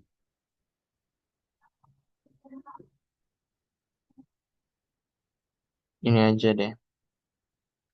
Jadi ini cukup menarik menurut aku. Jadi find the range of K for which the system of figure 6 ini bisa dilihat stabil dan memiliki dua complex poles yang berada di imaginary axis. Tuh. Nah, ini sebenarnya tadi gambarnya tuh ada di yang sebelumnya. Ini aku gambarin secara manual. Jadi kurang lebih akan ada polesnya itu seperti ini. Tuh, satu di daerah stabil dan satu lagi itu berada eh, di imaginary axis. Nah, pertama kita perlu sederhanain dulu kan diagram bloknya. Tuh, ini satu. Kita sederhanain lah. Harusnya bisa ya. Pertama, kita mau yang mana dulu nih? RS kali S kuadrat. Oke, kita cari ini ya, ES ya. Berarti ES ini tuh dari ini kan, komponen ini, terus dikurangin dari komponen feedback yang ini. Berarti dapatnya ini nih, ES sama dengan RS dikali S kuadrat min HS dikali 1/S plus 1. Itu. Oke, ini kita keep dulu. Terus di sini kita tahu kan CS tuh berarti ES dikali blok ini. Berarti ES dikali K per S kuadrat. Tuh.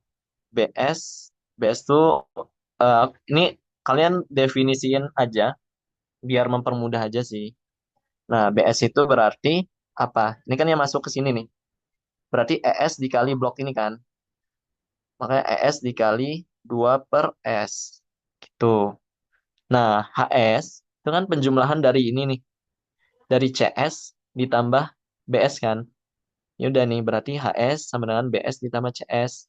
Tinggal substitusi nilai ini ya ekspresi yang sebelumnya kita dapatkan. Masukin, nanti dapat HS-nya seperti ini. Tuh. Oke. Ini untuk step by step-nya aja ya. Sehingga nanti dapat hasil akhirnya itu seperti ini. CS per RS sama dengan 2S plus K dikali K per S pangkat 3 ditambah S kuadrat ditambah 2S ditambah K. Nah, kita analisis persamaan karakteristiknya nih. Root stability ya ini. Substitusi aja kita cari A1 dan B1 kan. Sehingga didapat nih. Nanti A1-nya itu 2 min K, B1-nya itu K. Tuh. Nah, yang diminta disoalkan terdapat dua akar kompleks di sebuah imajiner. Nah, kondisi ini tuh disebut marginally stable. Terjadi saat dalam satu baris nol semua, seperti yang udah aku review sebelumnya. Tuh. Nah, di sini kan nol ya ini. Ya udah kita mau A1-nya nol kan. Ini didapat ketika 2 min K kan. A1 itu 2 min K sama dengan 0. Sehingga kita dapat K-nya itu sama dengan 2. Nah, kita udah dapat K-nya ini. Tinggal substitusi ke persamaan karakteristiknya. Jadinya S pangkat 3 ditambah S kuadrat ditambah 2S ditambah 2 sama dengan 0. Nah, ini kalian boleh bawa kalkulator ya? Harusnya boleh sih. Kalau pangkat 3 masih bisa ya. Kalau kalkulator tuh. Tapi kalau pangkat 4 nggak tahu ya. Masih bisa difaktorin apa enggak? Ya pokoknya nanti dapatnya ini dia. Nah, di sini terbukti kan ternyata terdapat dua akar kompleks di I akar 2 dan min I akar 2 gitu. Oke, itu untuk yang pertama. Mungkin yang apa ya?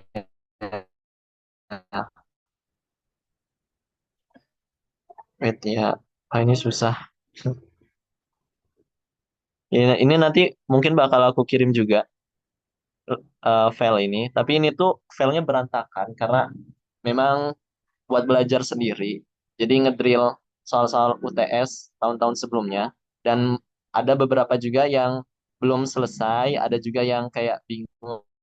Itu ya bisa kalian ini juga lah, cobain nanti. Oh, kalau misalnya bisa gitu. Ini deh, mungkin yang mana sih? Kayak gak ada yang menarik gitu.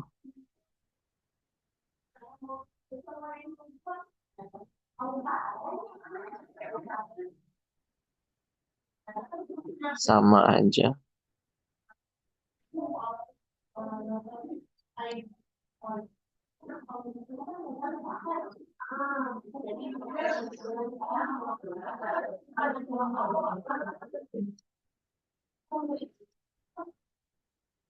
Oh ini nih, menarik menarik. Oke, jadi ini soalnya tinjau sistem berikut berada pada kalang tertutup dengan konfigurasi Unity Gain Feedback. Ini GS. Oke, berarti kalau Unity berarti HS-nya sama dengan 1 ya. HS sama dengan 1.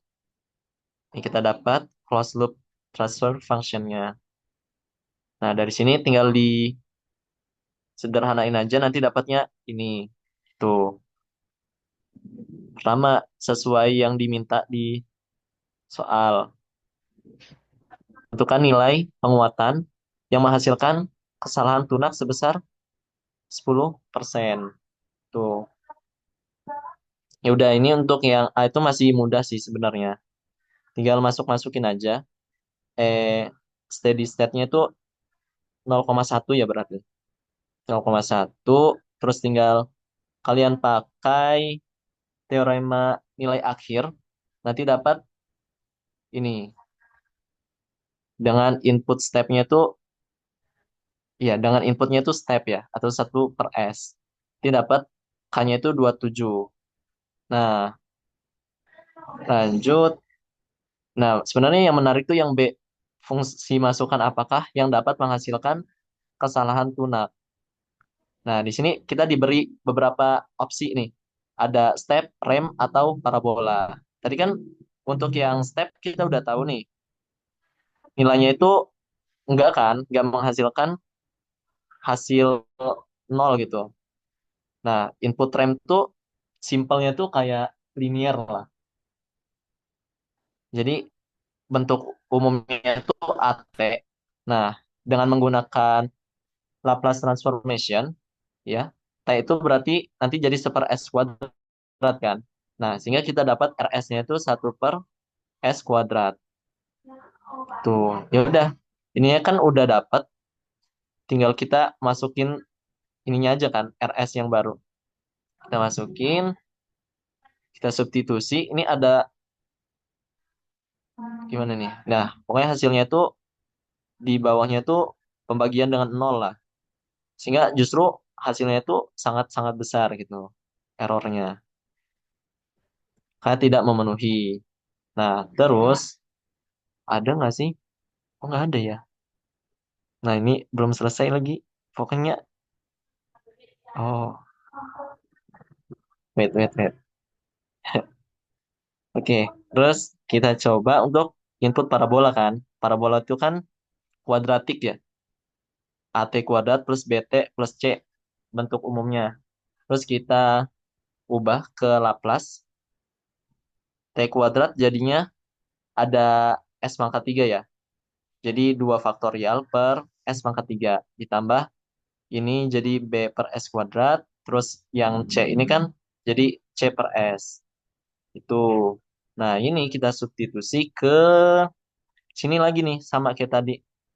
Nah, kalau diperhatiin, kalau kalian memperhatikan eh, integral controller ya, kenapa dia itu menghasilkan error steady state nol? Karena nanti hasil akhir dari ini tuh akan mengakibatkan order S di penyebutnya itu lebih tinggi gitu. Nah, kalau dari yang sebelum-sebelumnya kan dia enggak ya. Wait, enggak sih? Nah, ini sama, tapi ini lebih tinggi juga. Apa bedanya ya?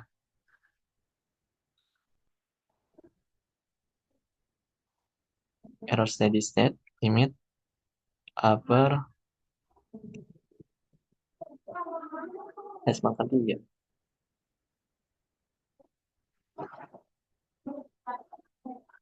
Eh, hmm. Nah, ini kayaknya belum selesai juga.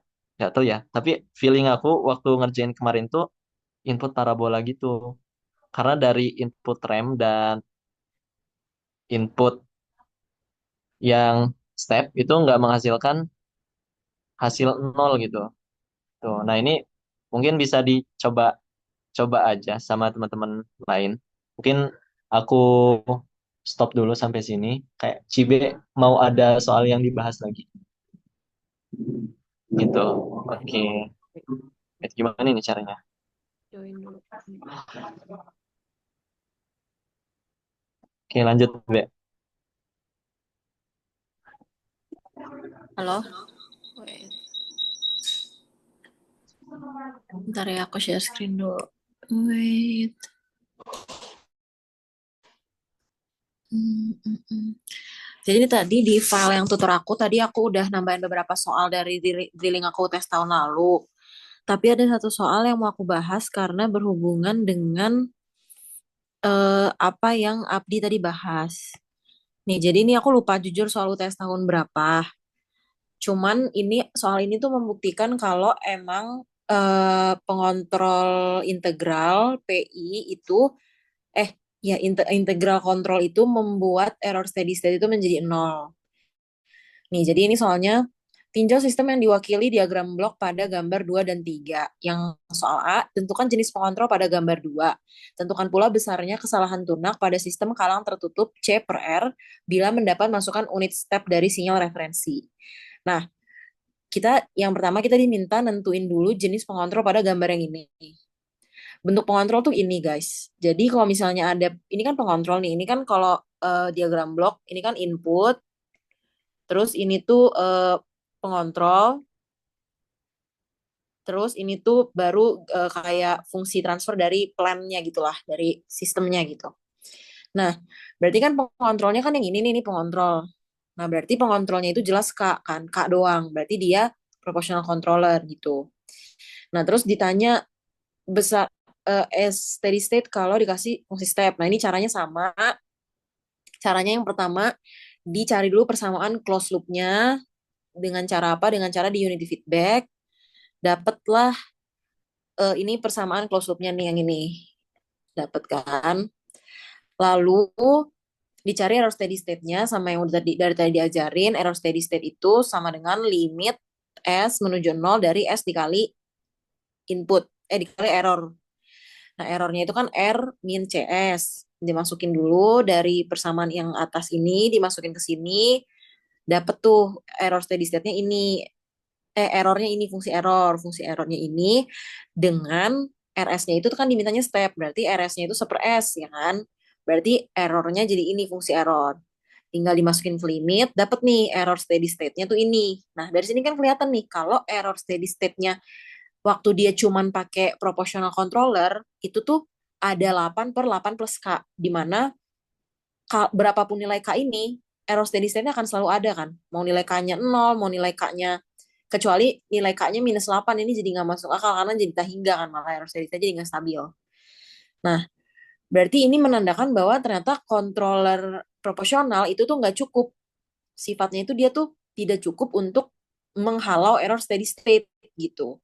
Terus di soal B kita disuruh coba tentukan jenis pengontrol pada gambar 3. Ini maksudnya gambar 3 ya, bukan gambar 2. Ini gambar 3. Tunjukkan bahwa perubahan struktur kontrol tersebut dapat menghilangkan kesalahan tunak pada sistem kalang tertutup C per R bila mendapat masukan unit step. Jadi sama, cuman bedanya dia ganti jenis pengontrol. Nah, pertama kita identifikasi dulu kan jenis pengontrolnya apa.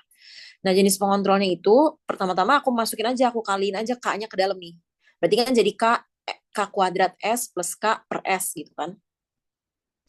Ini kalau aku pisahkan jadi kayak gini. Ternyata S yang depan tuh bisa dicoret. Dapatlah K kuadrat plus K per S. Nih, yang ini. Ternyata ini itu adalah bentuk, ini kan, K plus K per S. Itu adalah bentuk PI atau apa namanya, proporsional plus integral control. Jadi dia udah dapet proporsional, dia dapat juga integral controller. Perlu diingat kalau bentuk ini itu nggak selalu K-nya itu, maksudnya misalnya gini, ini kan K-nya sebenarnya K kuadrat plus K per S kan. Nah, tapi sebenarnya fungsinya bentuknya KP plus KI, kok Kak nggak ada kuadratnya? Ya nggak apa-apa, bisa aja KP itu sama dengan K kuadrat. KI itu sama dengan K. Kan bisa kayak gini kan.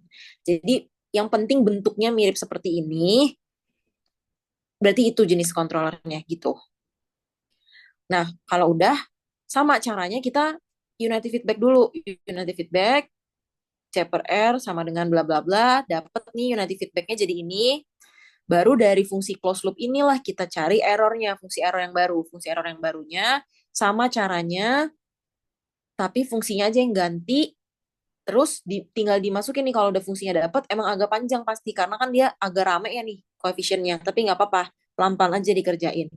Terus dapat kan RS-nya tuh sama dengan seper S, karena sama-sama unit step kan inputannya.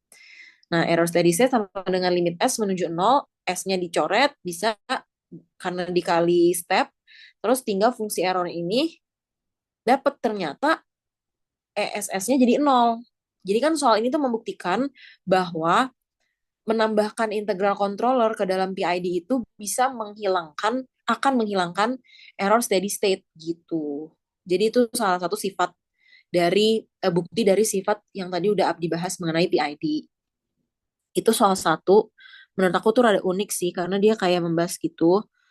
Terus masalah respon respon sistem kayak maksimum MIMP, terus apa namanya, TS, TP, ini rumusnya harus dihafalkan karena dia biasanya keluar. Seingat gue di ujian gue keluar juga deh, kayaknya waktu tahun lalu.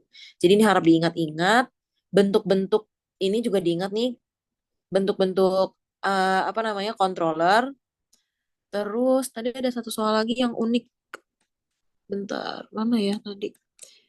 Nih, yang ini. Tadi kan ada yang bilang sesuai request kan, katanya banyakin diagram blok dong Kak. Nah, ini diagram bloknya rada unik nih, karena cara ngerjainnya nggak dipindah-pindah kayak yang tadi gitu. Kalau yang ini gue ngerjainnya pakai cara di trace namanya. Jadi kayak kita ngetrace gitu. Cara ngetrace-nya gimana? Kita mirip dengan cara yang cari V3, V2, V berapa gitu loh. Sama ini mirip. Nah, jadi pertama-tama gue state dulu ada beberapa variabel nih. Ini ada XS, ini ada CS kali K2. Ini kan berarti di garis yang ini itu kan K2 dikali CS kan. Terus di garis yang ini yang masuk ke summing point di sini itu K dikali C gitu kan.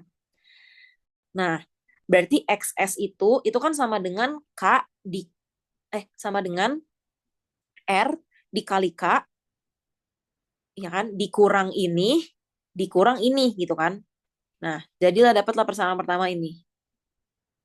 Kan berarti XS sama dengan RS dikali K dikurang CSK, yang ini dikurang lagi sama CSK2. Kalau kalian pakai metode ini, jangan lupa setiap kalian narik narik dari output dari yang di bawah sini, feedback gitu, blok yang di bawah ini jangan lupa dikali yang atas, karena seringkali ada yang lupa. Jadi pas masuk ke sini cuma minus K doang. Padahal tuh sebenarnya harusnya dikali C gitu. Karena kan ini C nih, garisnya ini tuh C gitu. Jangan lupa ya guys. Terus em, lanjut berarti 1/S dikali X K1 dikurang DS nih, 1/S dikali ini XS kali K dikurang ini itu sama dengan C. Ya kan? Kan berarti C itu sama dengan ini dikurang ini gitu kan. Dikali ini gitu. Dapat nih persamaannya. Tinggal disubstitusi. XS itu kan sama dengan ini kan, yang panjang ini nih, yang ini panjang ini kan. Nah, ini bisa kita substitusi ke sini. Tinggal dimasukin angkanya, dimasukin ke dalam semuanya, terus dikaliin gitu, yang kayak gini nih dikaliin, nih K-nya dikaliin ke dalam sini. Terus nanti dapat persamaan akhirnya. Terbukti karena soal ini tuh show that output CS can be written as this gitu. Nah, mungkin soal kalian bahasanya akan kayak gini gitu. Jadi kalau di kulkas ada soal bahasa Inggris, coba aja kerja-kerjain karena kayak gitu-gitu cara cara apa ya, cara mentranslate soalnya tuh gitu gitu. Berarti kan kalau show that output CS can be written as ini, berarti kita harus tulis bahwa persamaan CS itu bisa juga nih sama dengan ini gitu. Karena kan harusnya CS tuh sama dengan ini kan. Harusnya kan harusnya kan CS sama dengan 1/S XS K1 dikurang DS. Harusnya kan gini kan. Tapi dia mintanya bisa nggak sih buktiin kalau CS itu juga bentuknya bisa jadi kayak gini. Gitu. Cara ngebuktiinnya yang udah aku kerjain di sini. Nah, terus ini aku nggak ngerjain soal B karena waktu itu udah ngulang-ngulang terus ngerjain ESS, aku bosan. Jadi mungkin kalian bisa coba ngerjain ESS-nya dengan metode yang udah diajarin. Terus eh yang bawahnya juga aku nggak ngerjain karena bosen. Maksudnya karena udah coba bikin bersama-bersama lagi tuh aku bosen kalau waktu itu. Jadi coba bisa dikerjakan. Paling itu aja sih soal yang unik. Ini kayaknya mirip sama soal kuis kelasnya Abdi. Udah sih itu aja mungkin. Ada yang mau ditanya dulu nggak dari soal yang ini? Yang tadi aku iniin. Jadi inget-inget aja sifatnya. Jadi karena kadang-kadang sifat tuh bisa ngebantu gitu loh. Misal kalian or tipe 0 terus dikasih input rem. Ternyata pas kalian ngitung dapetnya persamaannya nggak tahingga nih. Kan itu bisa jadi clue kan. Kalau ternyata bisa jadi kalian tuh hitungnya ada yang salah gitu untuk cross check. Jadi coba dicek ulang persamaannya gitu. Terus misal di pengontrolnya kayak gini nih, ini soal PR aku tahun lalu. Ini dikasih pengontrolnya tuh apa namanya? Dapet pengontrolnya itu ada integralnya. Jadi Jadi awalnya dia minta nggak pakai integral dulu. Terus habis itu dia minta coba kalau dikasih integral gimana. Berarti kalian walaupun nggak dikasih tahu nih di soal ini kan nggak dikasih tahu kan. Dia cuma dikasih tahu ini apa namanya, awalnya dia cuma proporsional. Terus ini fungsi transfernya. Terus di unity feedback. Terus diminta nyari error steady state. Awalnya begitu. Tiba-tiba dia bilang kalau dikasih properti integral sistemnya akan jadi kayak gimana. Nah, kalian tuh harus langsung instingnya adalah berarti kan ini tuh bloknya controller. Ini bloknya plan. Berarti bloknya controller ini yang harus kalian kasih integral. Fungsi integral tuh sesuai yang tadi dibilang itu kan ini ya bentuknya K plus K per S gitu kan. Jadi dapatlah kayak gini tinggal dikasih fungsi integralnya. Jadi berubah kan bloknya dari yang tadinya cuma KP jadi ada ininya gitu. Baru ini masukin lagi ke plannya, yang lain mah sama-sama aja. Terus tinggal di unity feedback, dilihat tuh nol kan, pasti dia kalau ada integral properties pasti errornya akan menjadi nol. Nah biasanya kadang-kadang soal payul tuh tipenya yang kayak gitu. Kalau payul yang bikin soal biasanya tipenya buktikan bahwa ini akan menjadi nol, buktikan bahwa persamaannya kayak gini. Tapi kalau Bu Esti biasanya mirip kuis sama mirip PR gitu. Ada yang mau ditanyain? Sebelum aku udah sih soal aku udah yang mau aku bahas itu sisanya bisa dipelajari sendiri. Ini lumayan lumayan agak banyak drilling soalnya. Semoga bisa dipelajari. Ada yang mau ditanya lewat chat juga nggak apa-apa. Kalau udah dari aku udah sih dan udah jam 5 juga. 5 lewat malah. Dari Abdi ada yang mau ditambahin, Di? Kak, aku izin nanya boleh nggak? Oh, boleh boleh. Kenapa? Kalau misalnya disuruh nentuin besarnya overshoot tuh gimana, Kak? Kalau disuruh nentuin besarnya overshoot. Bentar, kayak tadi ada gambar. Mana ya? Ini root locus. Bentar. Overshoot, overshoot. Tadi ada yang gambar gak sih? Nah, biasa overshoot itu sama kayak ini gak sih, Di? Sama kayak MP, Iya. ya kan?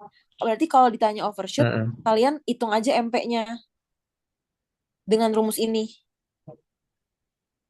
Yang ini. Nih, Benar. gitu. Kalau tanya overshootnya berapa Itu gitu. biasanya 8. buat dapetin ini sih, buat dapetin dem damper coefficientnya Iya. si zeta-nya. Mm-mm. Bisa jadi Nah, kadang-kadang nanti nih, dari zeta itu buat ini, buat nyari TS-nya. iya, kadang-kadang tipe soal respon sistem tuh macam-macam. Ada yang diketahui zetanya, kalian disuruh cari overshootnya berapa. Berarti kan tinggal masukin ke rumus ini. Ada juga yang dikasih tahu overshootnya misal 38,6%. Nah, berarti berapa tuh coefficient dampingnya? Berarti kebalikannya, kalian disuruh nyari zetanya gitu. Terus nanti dari zetanya tentukan time delay, tentukan race time, peak time gitu. Tandanya 38,6% berarti dia tuh ada overshoot 38,6% dari output yang seharusnya. Misalnya outputnya satu, ya berarti dia ada overshoot 30% nih. Ini besarnya 30% dari satu atau 0,3. Jadi mungkin dia outputnya harusnya di satu, kalau ada overshoot tuh dia harusnya ke satu kan harusnya gini nih, dia gini kan responnya kan ke satu gitu kan. Nah, tapi ternyata dia ada overshoot 38,6%, berarti jadinya di sini ada 1,3-an lah. Jadi gini gitu. Salah. Aduh gimana sih? Ini misalnya satu, jadi ada 1,3 di sini, dia jadi ada shoot, taruh balik. Gitu. Jadi diingat-ingat rumus MP, TS, TP, TR. Itu harus diingat. TS yang 2%, ada juga TS yang 5%. Itu rumusnya itu aja, tapi diputar-putar biasanya. Tergantung yang diketahui. Gitu. Betul. UTS harusnya yang bikin Bu Esti sih, nggak tahu ya. Cuman tahun aku yang bikin Bu Esti. Ada lagi ya? Semoga Bu Esti. Saya kalau Pak Iya, Yul pasti lebih kompleks. iya. Kalau Payul tuh dia suka banget membukti-buktikan gitu. Buktiin ini, buktiin itu, tunjukkan gitu. Kalau ada soalnya kayak gitu berarti Betul, Payul. betul. Kalau Bu Esti tuh biasanya yang udah keluar di kuis, yang udah keluar di PR tuh yang kalau nggak yang di PPT tuh lagi-lagi itu nggak aneh-aneh biasanya. Makanya nggak boleh cicit. Betul. Oke, Dari aku ada udah sih. lagi nggak yang lain? Nanti filenya aku share. Aman ya? Oke sih. Paling ini ya, kalian maksimalin aja di UTS. Karena angkatan aku tuh kemarin cepet banget ya, Be, kita nyelesain UTS. Kayak waktunya tuh masih panjang, tapi mostly dari kita itu udah pada keluar, terutama yang kelas kita, Be. Iya, jujur aku ngerjain UTS tuh 2 kali puteran. Jadi aku ngerjain dari awal lagi. 2 kali biar teliti. Sama. Karena UTS Itu tuh beneran kayak mudah gitu. Kalian lihat aja deh. semudah itu ya. Iya, kalian lihat deh soal UTS tahun kita. Harusnya ada nggak Kan sih? udah ini, Udah ada yang ya. ngerjain kan? Ada yang dibuat Mirza. Iya, Mirza. Mudah kok itu harusnya. iya itu bisa utamain belajar dari situ dulu baru tapi maksudnya jangan ngeremehin juga maksudnya kayak coba aja tetap soal UTS yang tahun lalu karena UTS-nya kayak tahun 2020 yang masih dibikin payul tuh rada-rada susah juga sih. Cuma kalau Bu Esti yang bikin UTS sih semoga dia harusnya mudah kayak kita. Jadi banyak yang 100 UTS tuh tahun lalu angkatan angkatan kita di Betul. maksimal Ya UTS. itu maksimalin di UTS karena di UAS kayaknya nggak mungkin dapat 100. Iya, karena UAS tuh dikejar waktu sih. Karena Betul. itulah karena gambar kan. Kalian kan udah apalagi yang kelas kelas Bu Ayu kan kalian udah mulai belajar root locus kan kalian udah melihat tuh root locus betapa lama tuh proses gambarnya kan. Belum lagi nanti ada yang lain lah Bode, Niko itu gambar semuanya. Jadi ngabisin waktu banget.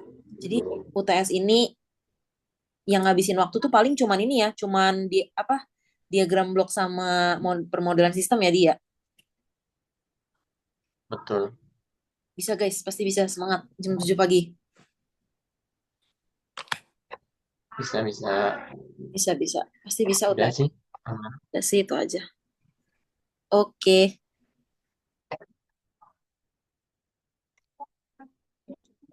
Tutup kali ya, Be. boleh.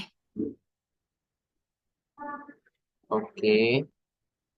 Karena udah nggak ada yang ditanyakan, mungkin kita cukupkan tutorialnya sampai di sini. Nanti aku dan Cibe bakal ngirim file-file yang udah kita bahas supaya buat teman-teman yang lain coba dipelajarin ulang gitu supaya lebih maksimal lah preparation buat besoknya.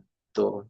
Jangan lupa juga karena jam 7, jadi jangan coba-coba buat begadang malam ini sampai nggak tidur. Karena itu resikonya besar banget kalau kalian sampai ketiduran. Ya, maksimalin aja lah sampai jam 1, jam 2 mungkin. Karena perlu istirahat juga kan. Itu. Dari kamu ada lagi nggak, Be, yang mau disampaikan? Nggak ada sih di kelas aku nggak ada kewajiban ngumpulin catatan. Mungkin kelas Abdi ada kali.